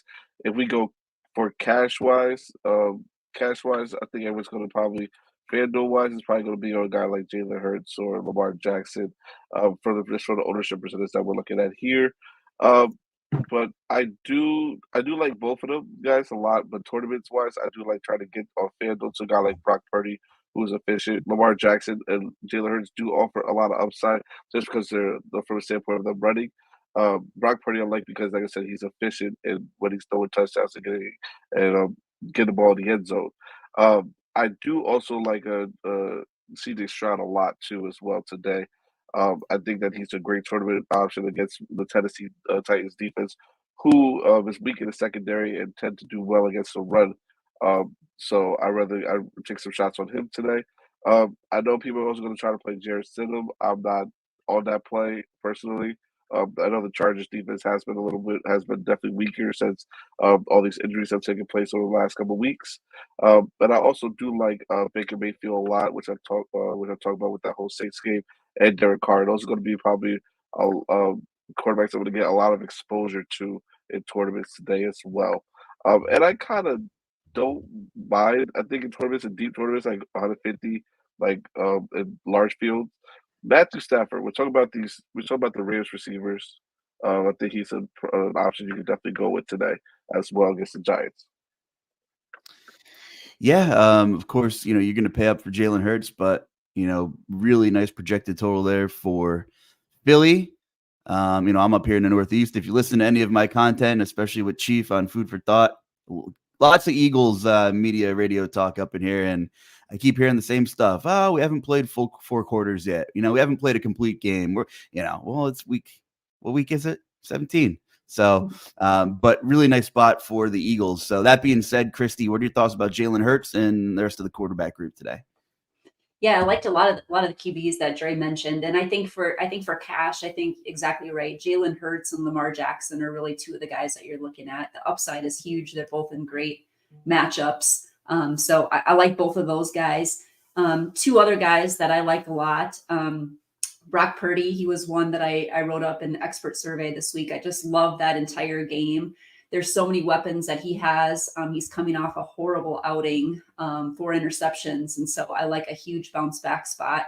Great matchup here for him. So I like Purdy and CJ Stroud. And his ownership has really picked up as the week has gone on. But great spot for him too. He's got Nico Collins, Dalton Schultz, just so many good weapons there, even Singletary on the running back side. So like all of those options. And those are probably 4 that I'm looking at the most. A couple other guys for tournaments. You mentioned Matthew Stafford, Dre, and I like that a lot because, you've got Puka, who's chasing a couple of rookie records here. You've got Cooper Kupp, Kyron Williams. I mean, that whole offense has been performing well and putting up big numbers. And he's, got him projected at 3% ownership here. So I like that a lot. Matthew Stafford has really stepped his game up the last few weeks. Baker Mayfield too. I do have some interest in some of those receivers, Godwin and Evans. And I like that in game environment as well. So I think he's a good tournament play. And then the last one too is Patrick Mahomes in that Chiefs game. They've just been struggling, but I mean, big bounce back spot here for Kelsey. I think we could see a big day from him. Rashee Rice has really separated himself as a key guy. We've got Pacheco likely to be back now. So I think that's an interesting spot too. And again, it just single digit ownership. Quarterback ownership usually gets spread out pretty much, but those are the guys that I really like and I'm concentrating my pool on this week. Anything crazy cheap? Dre, you mentioned Derek Carr. Anything cheaper? Anything in that realm on either site? Sam Howell getting the start again after two times Jacoby Brissett news this week. It looks like Sam Howell's going to start. Sam Howell, Tyrod Taylor, is cheap. I see Noto has him tagged on lineup HQ. There's some real cheap quarterbacks playing football today. Will Levis, Jarrett Stidham, if you're getting nuts a little bit here. Anything other than Carr that's super cheap you're looking, that could be a punt for large field tournaments? Tyrod Taylor is the only guy that I'm looking at down there because his running ability, and I know he's able to throw the ball, and he's not really that bad of a quarterback. He's just been a backup ever since he's got traded for Buffalo. Moved on from Buffalo before they had Josh Allen. So I don't mind Tyrod here in this spot. So against the Rams, I think that game could potentially be a shootout. I like his option of going with Wan'Dale Robinson, who's a little bit better against the zone. But I do also like Slayton too, and then obviously you got Saquon Barkley, who can dump the ball off. So and Darren Waller, so he has some options that are not bad options, and they're also cheap and make everything else work. Where you can fit a lot of things into it, and all you need from Tyrod at that point is like 20 maybe 17 fantasy points, and if he can provide you that, and the receivers that you pair him with, or one receiver, 2 receivers you pair him with, give you a touchdown where you get at least 15 to 20. You're in good shape there to take down the tournament if you have everything else right. We got some Bryce Young and some Geno Smith chatter in the chat. Kristi, you got anything to add for quarterback, or do you want to go on to running back here? Yeah, we can go on to running back. I do agree. I do think that Taylor, he's really the cheapest that on DraftKings that I'm really looking at for quarterback. I don't mind Geno Smith either, but yeah, for me, probably Tyrod Taylor is the cheapest I'll go. Cool. Looking at running back here, Christian McCaffrey. He's pretty good at football. He's $11K, and the next most expensive running back on FanDuel, 9,400, Kyron Williams. What a story for fantasy football he is. Late round dart throw, a little bit of best ball buzz over the summer. Here's Kyron Williams, just a workhorse. 9,400, he's on FanDuel. DeAndre Swift, I see Krayton has tagged. He's 7,600 on FanDuel. We had some Raheem Mostert news. He's not playing football today, so Devon Achane could be the guy against Baltimore. A little bit tougher of a matchup, but we know he has some slate breaking upside. Zamir White is the chalk on FanDuel, according to our projected ownership, due to Josh Jacobs being out today. James Cook also pretty popular. We see SquirrelPatrol has him tagged in lineup HQ as well against New England, where there should be a pretty favorable game script, you would think. So, Dre, a lot of different places to go, a couple different directions here. You can either go up, you can spend up. There's some value options as well at running back. So, what's your pool looking like today? It's very, very. I'm trying to narrow down as much as I possibly can. It was a lot more than what it was earlier this morning, but I definitely like getting to one of these top running backs as far as Swift. I like Swift, Kyron Williams, or Kristi McCaffrey. I like at least having one of them in the lineup, preferably CMC or Williams. I would like to have one of those more so than Swift, but because the Swift is only just gets robbed at the end zone when it comes to that quarterback sneak formation that they run from Justin Hurts. But I think that he's a good option today as well. This also was a tough position because I kind of do want to go with a guy like Javonte Williams today against for the Denver Broncos against the Chargers defense front who's not been great this season, and PFF has the offensive line ranking really, really high as a good run as a good running to run against for the offensive line. So I kind of like them a lot. I'm definitely going with Kamara a little bit here. I see him catch passes in the backfield and run the ball a little bit. And I do. I think White is always in play. I think you can just use him a lot today. I was also a little bit higher on Isaiah Pacheco. I'm going to play a decent amount of him, but not so much to now. Devin Singletary, it's kind of I think he should be a little bit below the field with him.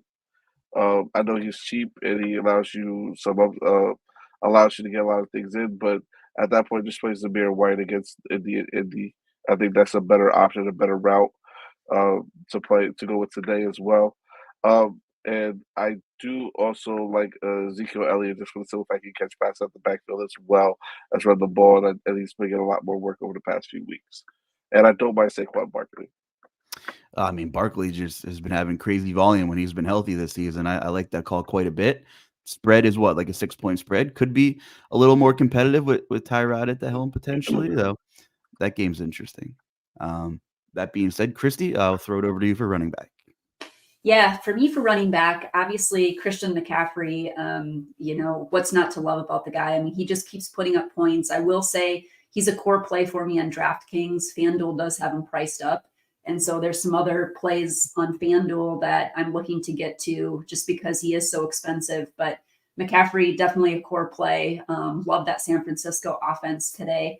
Zamir White, another cash and GPP play. I mean, he's just so cheap with Jacobs being out, going to get a lot of touches. So I like that. And then I did make a change this morning too. I've added Devon Achane for Miami to one of my core plays as well, with Mostert being out.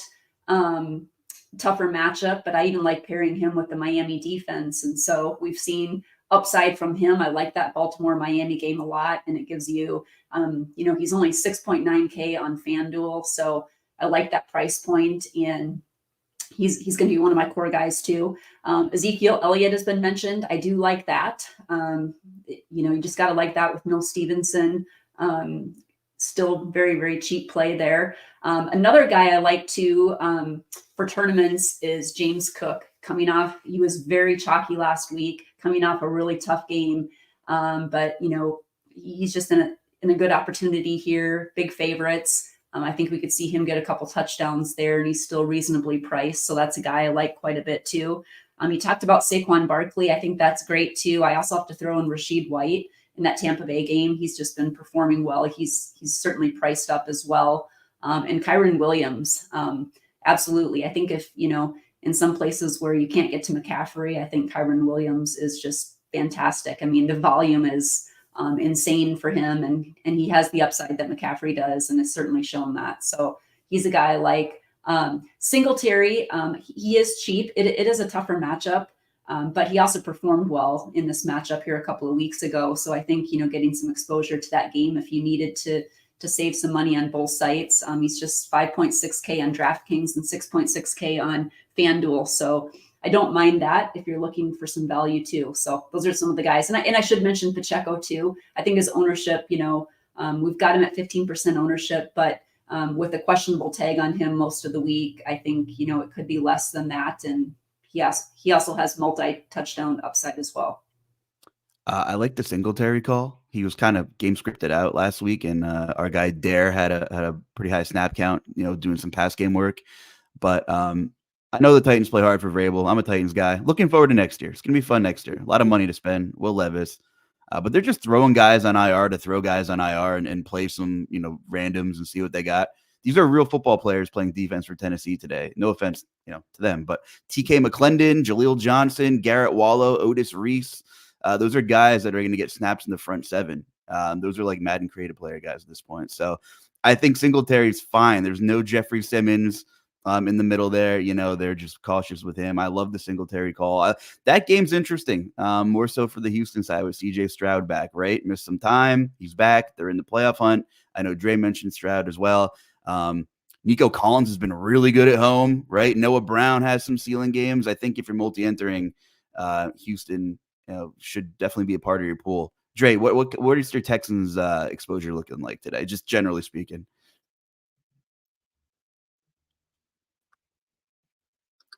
Sorry, I have myself on mute. But I'm still running it out. But my first run right now, I have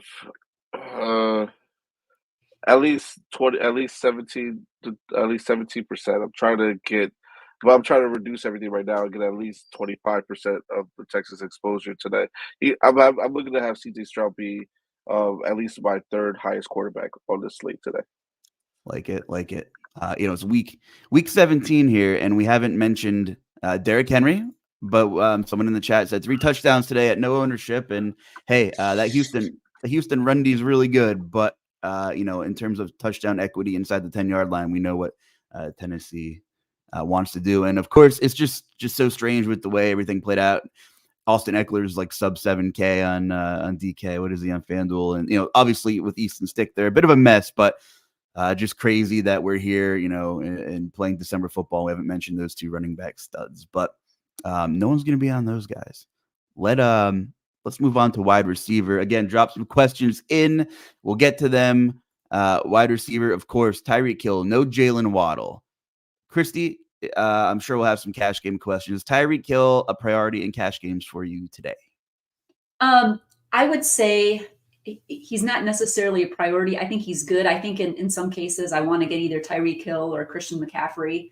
But for tournaments, I'm trying to get both of them actually in there, and then just looking for some value pieces because they're both in such great spots. No Jalen Waddle, like you mentioned. I think they're both great cash, and I think they're both great tournament plays.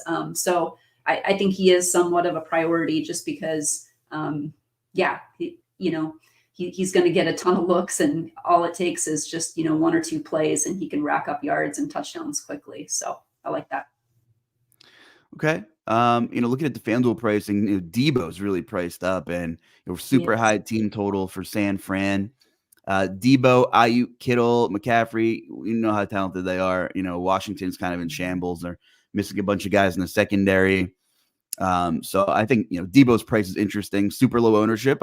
Clearly a lot of people don't want to use him as a spend up, but he gets some touches out of the backfield there too. I think all the Niners are really interesting. So, depending on if you're leaning towards Debo or Ayuk, I think is an interesting discussion. Mike Evans also expensive on FanDuel. AJ Brown, I was taking jabs at the Eagles, but it's just kind of disappointing with how talented they really are to not get it together. I do think it could be an AJ Brown spot. The volume's there. The Cards are so bad defensively. I'm getting deja vu of Tank Dell torching them about a month ago. Kind of getting those vibes again here. I think maybe it's a get right spot for AJ Brown. Jamar Chase is playing football. Of course, Joe Burrow's not his quarterback. Talked about Puka a little bit on the last show, and I heard the guys talking about the Rams a little bit here in the passing game. Interesting game there. Rams coming out to the East Coast. Wide receiver, Dre, let me hear what your thoughts are in this position today. And lead it off with Tyreek Hill, if you don't mind. I want to hear your take on him. Yeah, I don't know what to do with him, man. Like, if I don't play him, I feel like I'm going to be SOL, but then if I do play him, I'm gonna be I'll be mad if he doesn't put up what he needs to put up. 9.3 is an expensive price to pay for him on DK, but he's exceeded value every single time he's played, except for the last two matchups, which is due to mostly injury, and besides also against Kansas City. So Baltimore, like what they did last week against San Francisco, really stood out to me.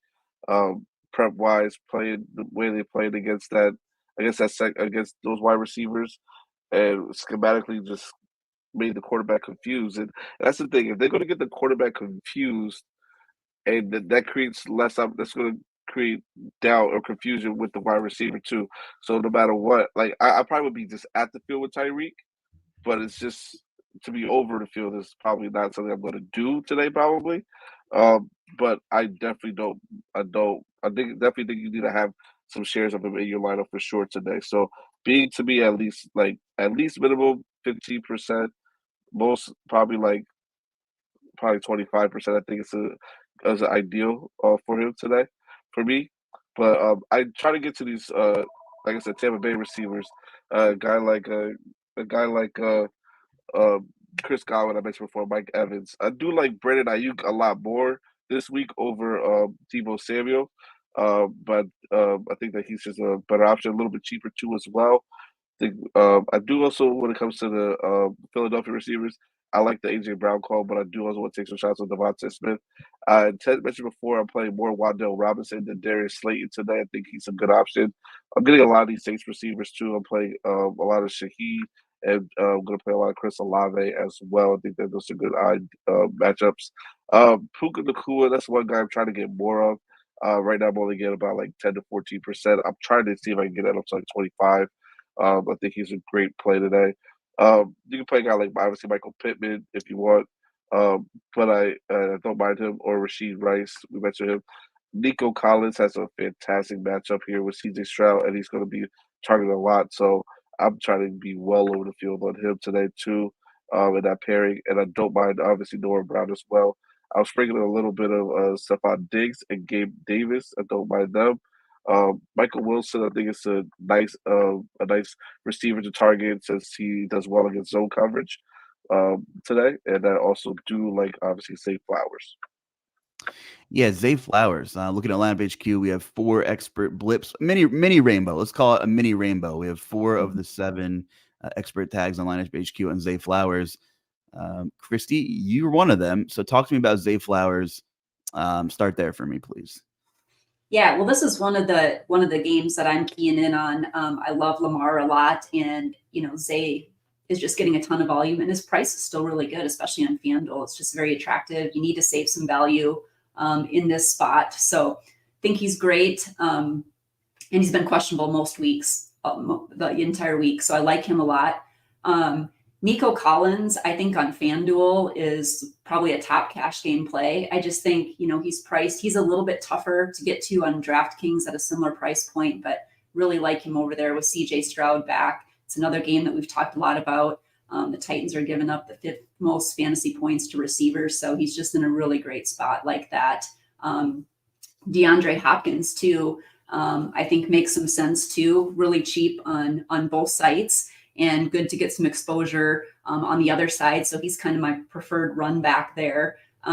Diggs it's crazy. His price is down to 7.6K on FanDuel, which is pretty incredible. I have a little bit of exposure, not a lot to him. I think there's just some other players that I like better. One of them being Rashid Rice. We talked a little bit about him. Godwin. I think there's some of those mid-tier receivers that have potential to go overlooked. Even Devontae Smith in that Eagles game. I think I have interest in him, especially in my Hurts lineup. So I like that quite a bit.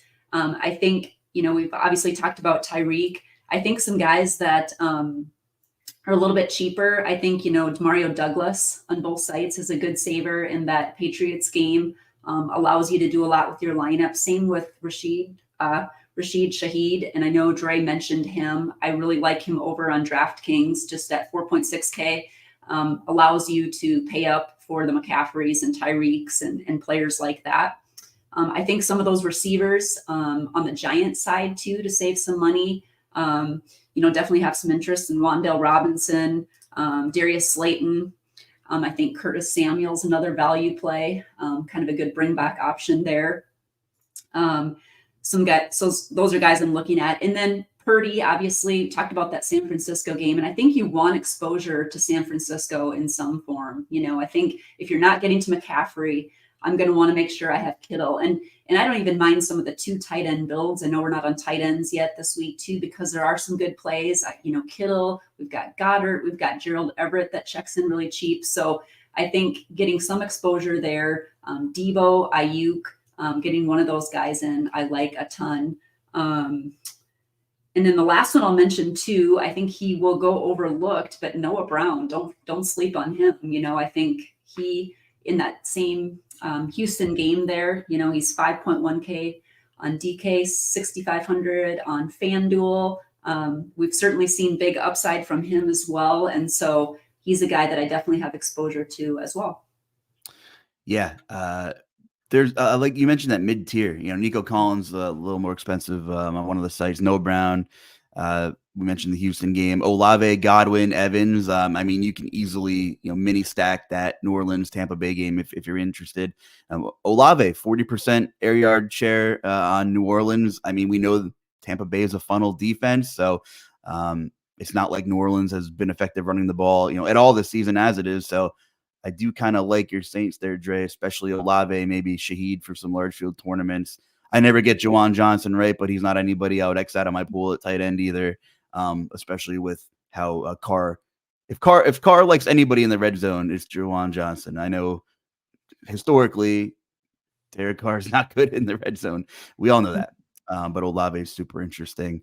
Yeah, we just have a bunch of teams that are in good spots. The A.J. Brown versus Devontae Smith debate. If you're not playing Hurts, tough to make a decision point there. The Eagles have been super disappointing. We can go into tight end because Dallas Goedert's another name, and maybe that's a guy you were thinking about floating around in your 2 tight end builds, Kristi. 4,800. Target share has been great. Really nice matchup. Let's start with tight end. Travis Kelce's at the top. Is Dallas Goedert on your radar? Am I a mind reader here today? Yeah, he is on my radar. He is definitely one of, I've probably got, 4 to 5 tight ends that I'm really concentrating on, and he is definitely one of them. And he's priced really reasonably on both sites. The targets are there, and he's just a natural bring back too, especially if you have Jalen Hurts in there. But I do have a ton of interest in George Kittle. We've seen what he can do, even if he doesn't get a touchdown. The volume is there. He can rip off for some big yardage there. So I like that spot for him quite a bit. Trey McBride, it's hard to even think back to several weeks when he was just kind of min price, and now he is just, absolutely separated himself as one of the top tight ends in the pool. And I think he's still too cheap really on both sides. So I like him, like that game environment a lot. I think if you're looking to save money, especially more in DraftKings, because he's near min price, but Gerald Everett, I think you have to have some consideration. They're pretty banged up. You've got Josh Palmer out, got Keenan Allen out. So I think, getting exposure to him, I think is great. Dalton Schultz, like him more on DraftKings too. But again, that Houston game, getting exposure, I think is very important. And then Isaiah Likely too. I think, he, with Andrews out, I think Likely is just a guy that he's a good pairing too, with Lamar. So yeah, kind of Likely and Everett, McBride, Schultz and Goddard. And I think if you're paying up, I think Kelce is fantastic. I do think this is going to be a huge week for him. I see them getting back to making him more of a focal point of the offense. And we could easily see him have 2-3 touchdowns. So if you're looking to get different, that's a way to do so, because you've got McCaffrey already and Tyreek Hill. You've got a lot of good spend ups in there. So Kelce will tend to go overlooked. Talk to me about tight end, Andre. What's going on? I keep unmute myself and then unmute myself again. Tight end, I pretty much am on the same page as Kristi. My most exposed tight end I'm getting to is George Kittle here, followed by Dalton Schultz. I like him a lot today. So I'm going to be getting to as much of them as I possibly can. I I should play some Jawan Johnson since you mentioned him, but I'm not going to do it just because, even though tight end is a volatile position these days, because I do also like a little bit of Darren Waller mentioned before. Gerald Everett, I think it's a good option that you can go with too. Likely, I do like Trey McBride as well. Dallas Goedert is one of my favorite tight ends also to get to as well today. I'm not really going to play much else. I'm trying to have a small pool with that as much as I possibly can. Sounds good. I like seeing the chat active. We'll get some questions. Drop them in the YouTube chat. And of course, I'm going to check out the live stream Discord first. Let's see here. FanDuel GPPs. Kristi, what's your favorite stack to win it all? So give me something, I guess, a little more off the wall, I guess, to win it all in FanDuel. Okay, a little off the wall to win it. I know it's probably gained. Let's see. I would say I still think just really stacking up that Houston Tennessee game. I think for tournaments is a good one, and I think getting a lot of those different receivers like Noah Brown and just really overstacking that game, I think is a good one for tournaments. Yeah, the Cowboys could really use a guy like Noah Brown. It's funny. It's funny how things work. Mm-hmm. A late bloomer, Noah Brown. Okay. Let's see. FanDuel GPP. Thoughts on Gus Edwards and Tyreek Hill correlation, Andre? I don't mind it, but I am not on Gus Edwards today at all. Okay. He is the touchdown vulture of all vultures this season. So we'll see. FanDuel single entry from Prodigy. Kristi, would you rather had Rashad White and Olave or Kyron Williams and Zay Flowers? I like the Kyron Williams, Zay Flowers. I like that a lot. I think Kyron's going to have a huge week, and I think Flowers is one of the better value plays on FanDuel. Okay. Andre, I got a small field GPP question for you on FanDuel. What's the best receiver under 7,100? I guess 7,100 or less. I'll give you a minute to look that up, and I'll run to another question real quick. Question from Todd. Let's see. Kristi, what are your thoughts on using P. Ryan instead of Roschon Johnson on FanDuel? I think it's okay. I think I'd rather go Roschon. He's extremely talented, and especially with Foreman being scratched, I think the upside is a little bit more for Roschon. So I like him a little bit better. Yeah, my bags were packed with Roschon best ball shares, but it seems I'm a year too early on him, but super talented as well. Mm-hmm. Dre, you got me a receiver? Yeah, Chris Godwin is 6,700 on FanDuel. It's been getting crazy volume since, what was it? His wife was calling out the coaching on Twitter. A little bit of narrative there, but he's been getting crazy volume the last couple of weeks. And the Saints secondary is still a little banged up. So I like that call. Yep. Tight end question. Dre, I'll stick with you. Dalton Schultz or Cole Kmet? Schultz. All right. Got a gross tight end question. I'm sticking here. You're the NOLA guy. Jimmy Graham for red zone tutty? Is he active today? I don't know. He's always active, but he's had most of his catches have been for touchdowns. So if you want to take it and you're playing 150, I don't mind it. All right. Cheap wide. Sorry, hold on. Skip the question. Hold on. See, J Boys, Hail Mary, and Robbie Chosen. I'm not behind that one, but if it hits, God bless. Go to the moon with that one. All right, Kristi, QQ, is Pittman viable for DraftKings cash? Michael Pittman? I think so. Yeah. I think he's always kind of a fine cash game piece. He's kind of been there all year long, and yep, don't mind that. All right. Looking for a cheap wide receiver, Dave says in the YouTube chat. Andre, what are your thoughts on Slayton this week? He had a bomb last week. Tyrod Taylor's the quarterback. What are your thoughts? I don't mind Slayton at all. I don't mind him at all, definitely. But I'm trying to get. But I like Wando Robinson more. I like Wando Robinson last week too, but I still like him a lot more. He's better against the zone, which I think they run a lot more versus man coverage. FanDuel single entry, Kristi. Would you rather have Stephon Diggs or Brandon Ayuk? I think I'd like, I don't know what exposure they have for San Francisco. I'd probably go IU just because I want to get exposure to that San Fran game.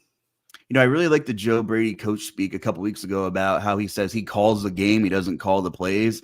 And we didn't really talk about Josh Allen, but if New England is good at anything this year, they've been pretty like historically good against the run. And maybe Josh Allen lets it rip, 45 times today. I don't know. I'm building a single entry, and I really didn't get to the Bills. I kind of hate that I'm not there at all, but we'll see what happens. FanDuel Cash question. Dre, would you rather have 8-Chain or Pacheco for FanDuel Cash? Pacheco. All right. DKGPP, Kristi. Are you willing to take a shot at any of the cheap Kansas City wide receivers today? I didn't get to any of them. I do think in some of the larger field, I think you can, we've seen Justin Watson. I think he's 3,400 on DraftKings. I think, I don't mind it, but I think there's some of the other cheaper guys that I like just a little bit better. Some of the Giants receivers, Rashid, Douglas, some of those type of guys. I'm going to stick it right here. Stick right here with you. I'm getting some Brandon Johnson punt questions. Do you have any Brandon Johnson from Denver today? I do not. Do you, Dre? I have nobody from Denver. I was going to go with Javonte Williams at least, but I just said no, I'm not going to do it. I have Brandon Johnson, and if you know what, he could could put a 0 on the board today. But the Chargers are not good at football right now. I'm not saying Denver is. So I think for large field tournaments, you could play a little Brandon Johnson. Not in cash. Don't do it in cash. Anything but that in cash, please. But yeah, for tournaments, I'm in. Let's see. Looking for the Brit Divine Fish plays. I don't know if he's watching, but feel free to hit him up. TJ Zwarich whispers it's a Kyler Murray day. Well, you can make a pretty cheap Arizona stack. They should get the negative game script. I understand that. Let's jump to a question from Brandon for DK Cash. Kristi, would you rather have Tyrod and Rashee Rice or Jalen Hurts and Darius Slayton for DK Cash?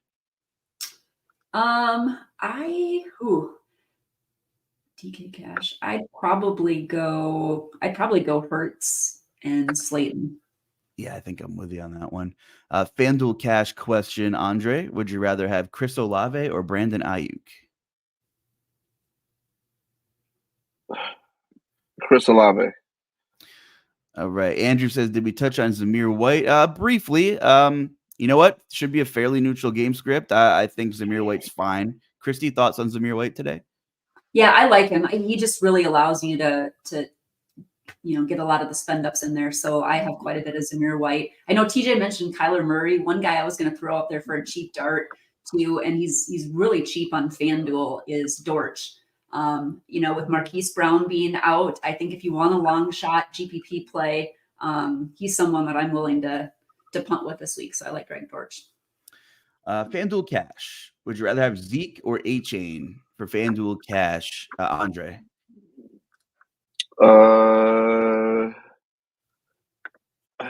Zeke. All right. Kristi, DKGPP. Here's a good one. Volatile one. Rashad Bateman or Devontae Parker? I'd go Devontae Parker. Okay. Which defense question? Bengals or Panthers, Andre? Who do you like better today? Give me Panthers. Pickens scored 33 DraftKings points last week and not one mention ever. I don't know, says Jason. Well, I don't know either. You tell me what George Pickens is going to do this week. He's another guy who could have, 6 targets and 2 catches. I don't have any George Pickens. You got any Steelers exposure, Kristi? I do not this week. They're just not one of the games that I've concentrated on. So no, I have no Pittsburgh. What about you, Dre? Anything on Pittsburgh this week? Nope, no one on Pittsburgh at all. Okay. Let's see. Small field FanDuel 9-man league. Would you rather have Chris Godwin or Tyler Lockett, Kristi? I like Chris Godwin. I know we've talked about him. I know Dre likes him too, but I do. I think that's a really good play today. What is the Taysom Hill report this week? Dre, I know you follow the Saints closer than I do. Got any Taysom Hill? No, I have no Taysom Hill today. With the way Dennis Allen coaches, which I really don't like him as a coach, honestly, I can't run no Taysom Hill, so that's up to the discretion of advice. But like they run too many different plays, too much. They don't give their best players the ball like they should be, in my opinion. DK Cash question. question. Sorry about that. DK Cash question. Darius Slayton or Richie James, Kristi? Darius Slayton for me. Okay. Yeah, with Gerald Everett mentioned. I do like Gerald Everett too. Kristi, I know you mentioned him as well. Let's see here. Yeah. Okay. Pick one for DK Cash, Dre. Darius Slayton, Brandon Johnson, or Richie James? Who's the other two? Darius Slayton, Richie James, or Brandon Johnson? Okay, you like Slayton for cash. All right. Yeah, give me Slayton. Okay, FanDuel Cash question. McCaffrey and Curtis Samuel. This is a good one. McCaffrey and Curtis Samuel or Nico Collins and Kyron Williams, Kristi? You know, I think I had one similar to like that. And I think I'm going with the Kyron Williams, Nico Collins. I think the floor is a little higher there. 12:59. We'll try to fly through these. Don't know if we'll get them. FanDuel Cash question. Pick two of these guys, Andre, for FanDuel Cash. Stephon Diggs, Brandon Ayuk, Chris Olave, Nico Collins. Nico Collins and Brandon Ayuk. All right. FanDuel Cash. Zeke and Kyron or Swift and Rashad White, Kristi? Zeke and Kyron or Swift and Rashad White? Go Zeke and Kyron. All right. Thoughts on Saquon? I like Saquon. We mentioned him a little bit earlier. The volumes there should be fairly neutral. I like it a lot. Chicago's defense, I think, is also in a good spot. They've been really good since the sweat trade, playing better football. Cash defense, Bears or Broncos. I mean, I don't know, man. Either one of them is good, honestly. I like both. I'd probably go Broncos, but yeah, go either one. I do like the Broncos. Better punt tight end, Noah Fant or Tommy Tremble. Oof. Man, I don't know. What are your thoughts now on Kristi? Probably Tremble, actually, but yeah, I mean, you could go either way. All right, I think we covered most of them. Sorry for the rapid fire at the end there. We beat the bot spam. That was good. 1 o'clock. Looks like we're locking. I knew B Shot would be in the YouTube chat about season long. You didn't give me your season long update, B Shot. A little disappointed here. Cool. I guess that's it. What are your thoughts on the way last night's game ended, by the way? Oh man. The ref messed up that game. That's all I have to say. The ref really messed up that game. I thought he reported correctly, and he let him know about it. The ref, well, even after the game, was pretty much trying to cover his tracks and didn't do it in a great way. So I think that Detroit should have won that game. Dallas got lucky, but the trend is Dallas did not play well like they do every year towards the end of the season. So look forward to them exiting the playoffs early this year. I couldn't believe they went for two on the 7-yard line. That's what I thought too. I couldn't believe that. I'm like, just take the point and move on. But yeah, I was really surprised I went. I would have went. I think I would have went for it as a coach. I would have went for the two. Just because you want to get out of there. You want to get out of the game. It ended early, and the momentum was already there. Probably was just also in the heat of the moment pissed off. I would have probably done the same thing, honestly. I understand that, like, Dan Campbell's the locker room guy, right? Like, we're gonna get this win. I don't care if we're on the 20-yard line. Wants to believe in his guys. I get it, but I don't get it at the same time. A lot of good memes and tweets about it. Like Dan Campbell's the guy getting money out of the ATM in Vegas at 5 a.m. With the call from the 7-yard line. So if that's foreshadowing to today, then we're in for a real treat. So guys, anything else? This is our last crunch time before 2024. So anything else before we get out of here? No, have a great New Year's, everyone. You guys too. And yeah, see you next year.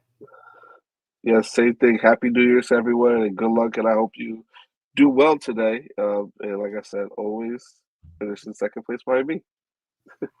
Be glad to come in second to you, Dre. Man, You can finish. You're all in.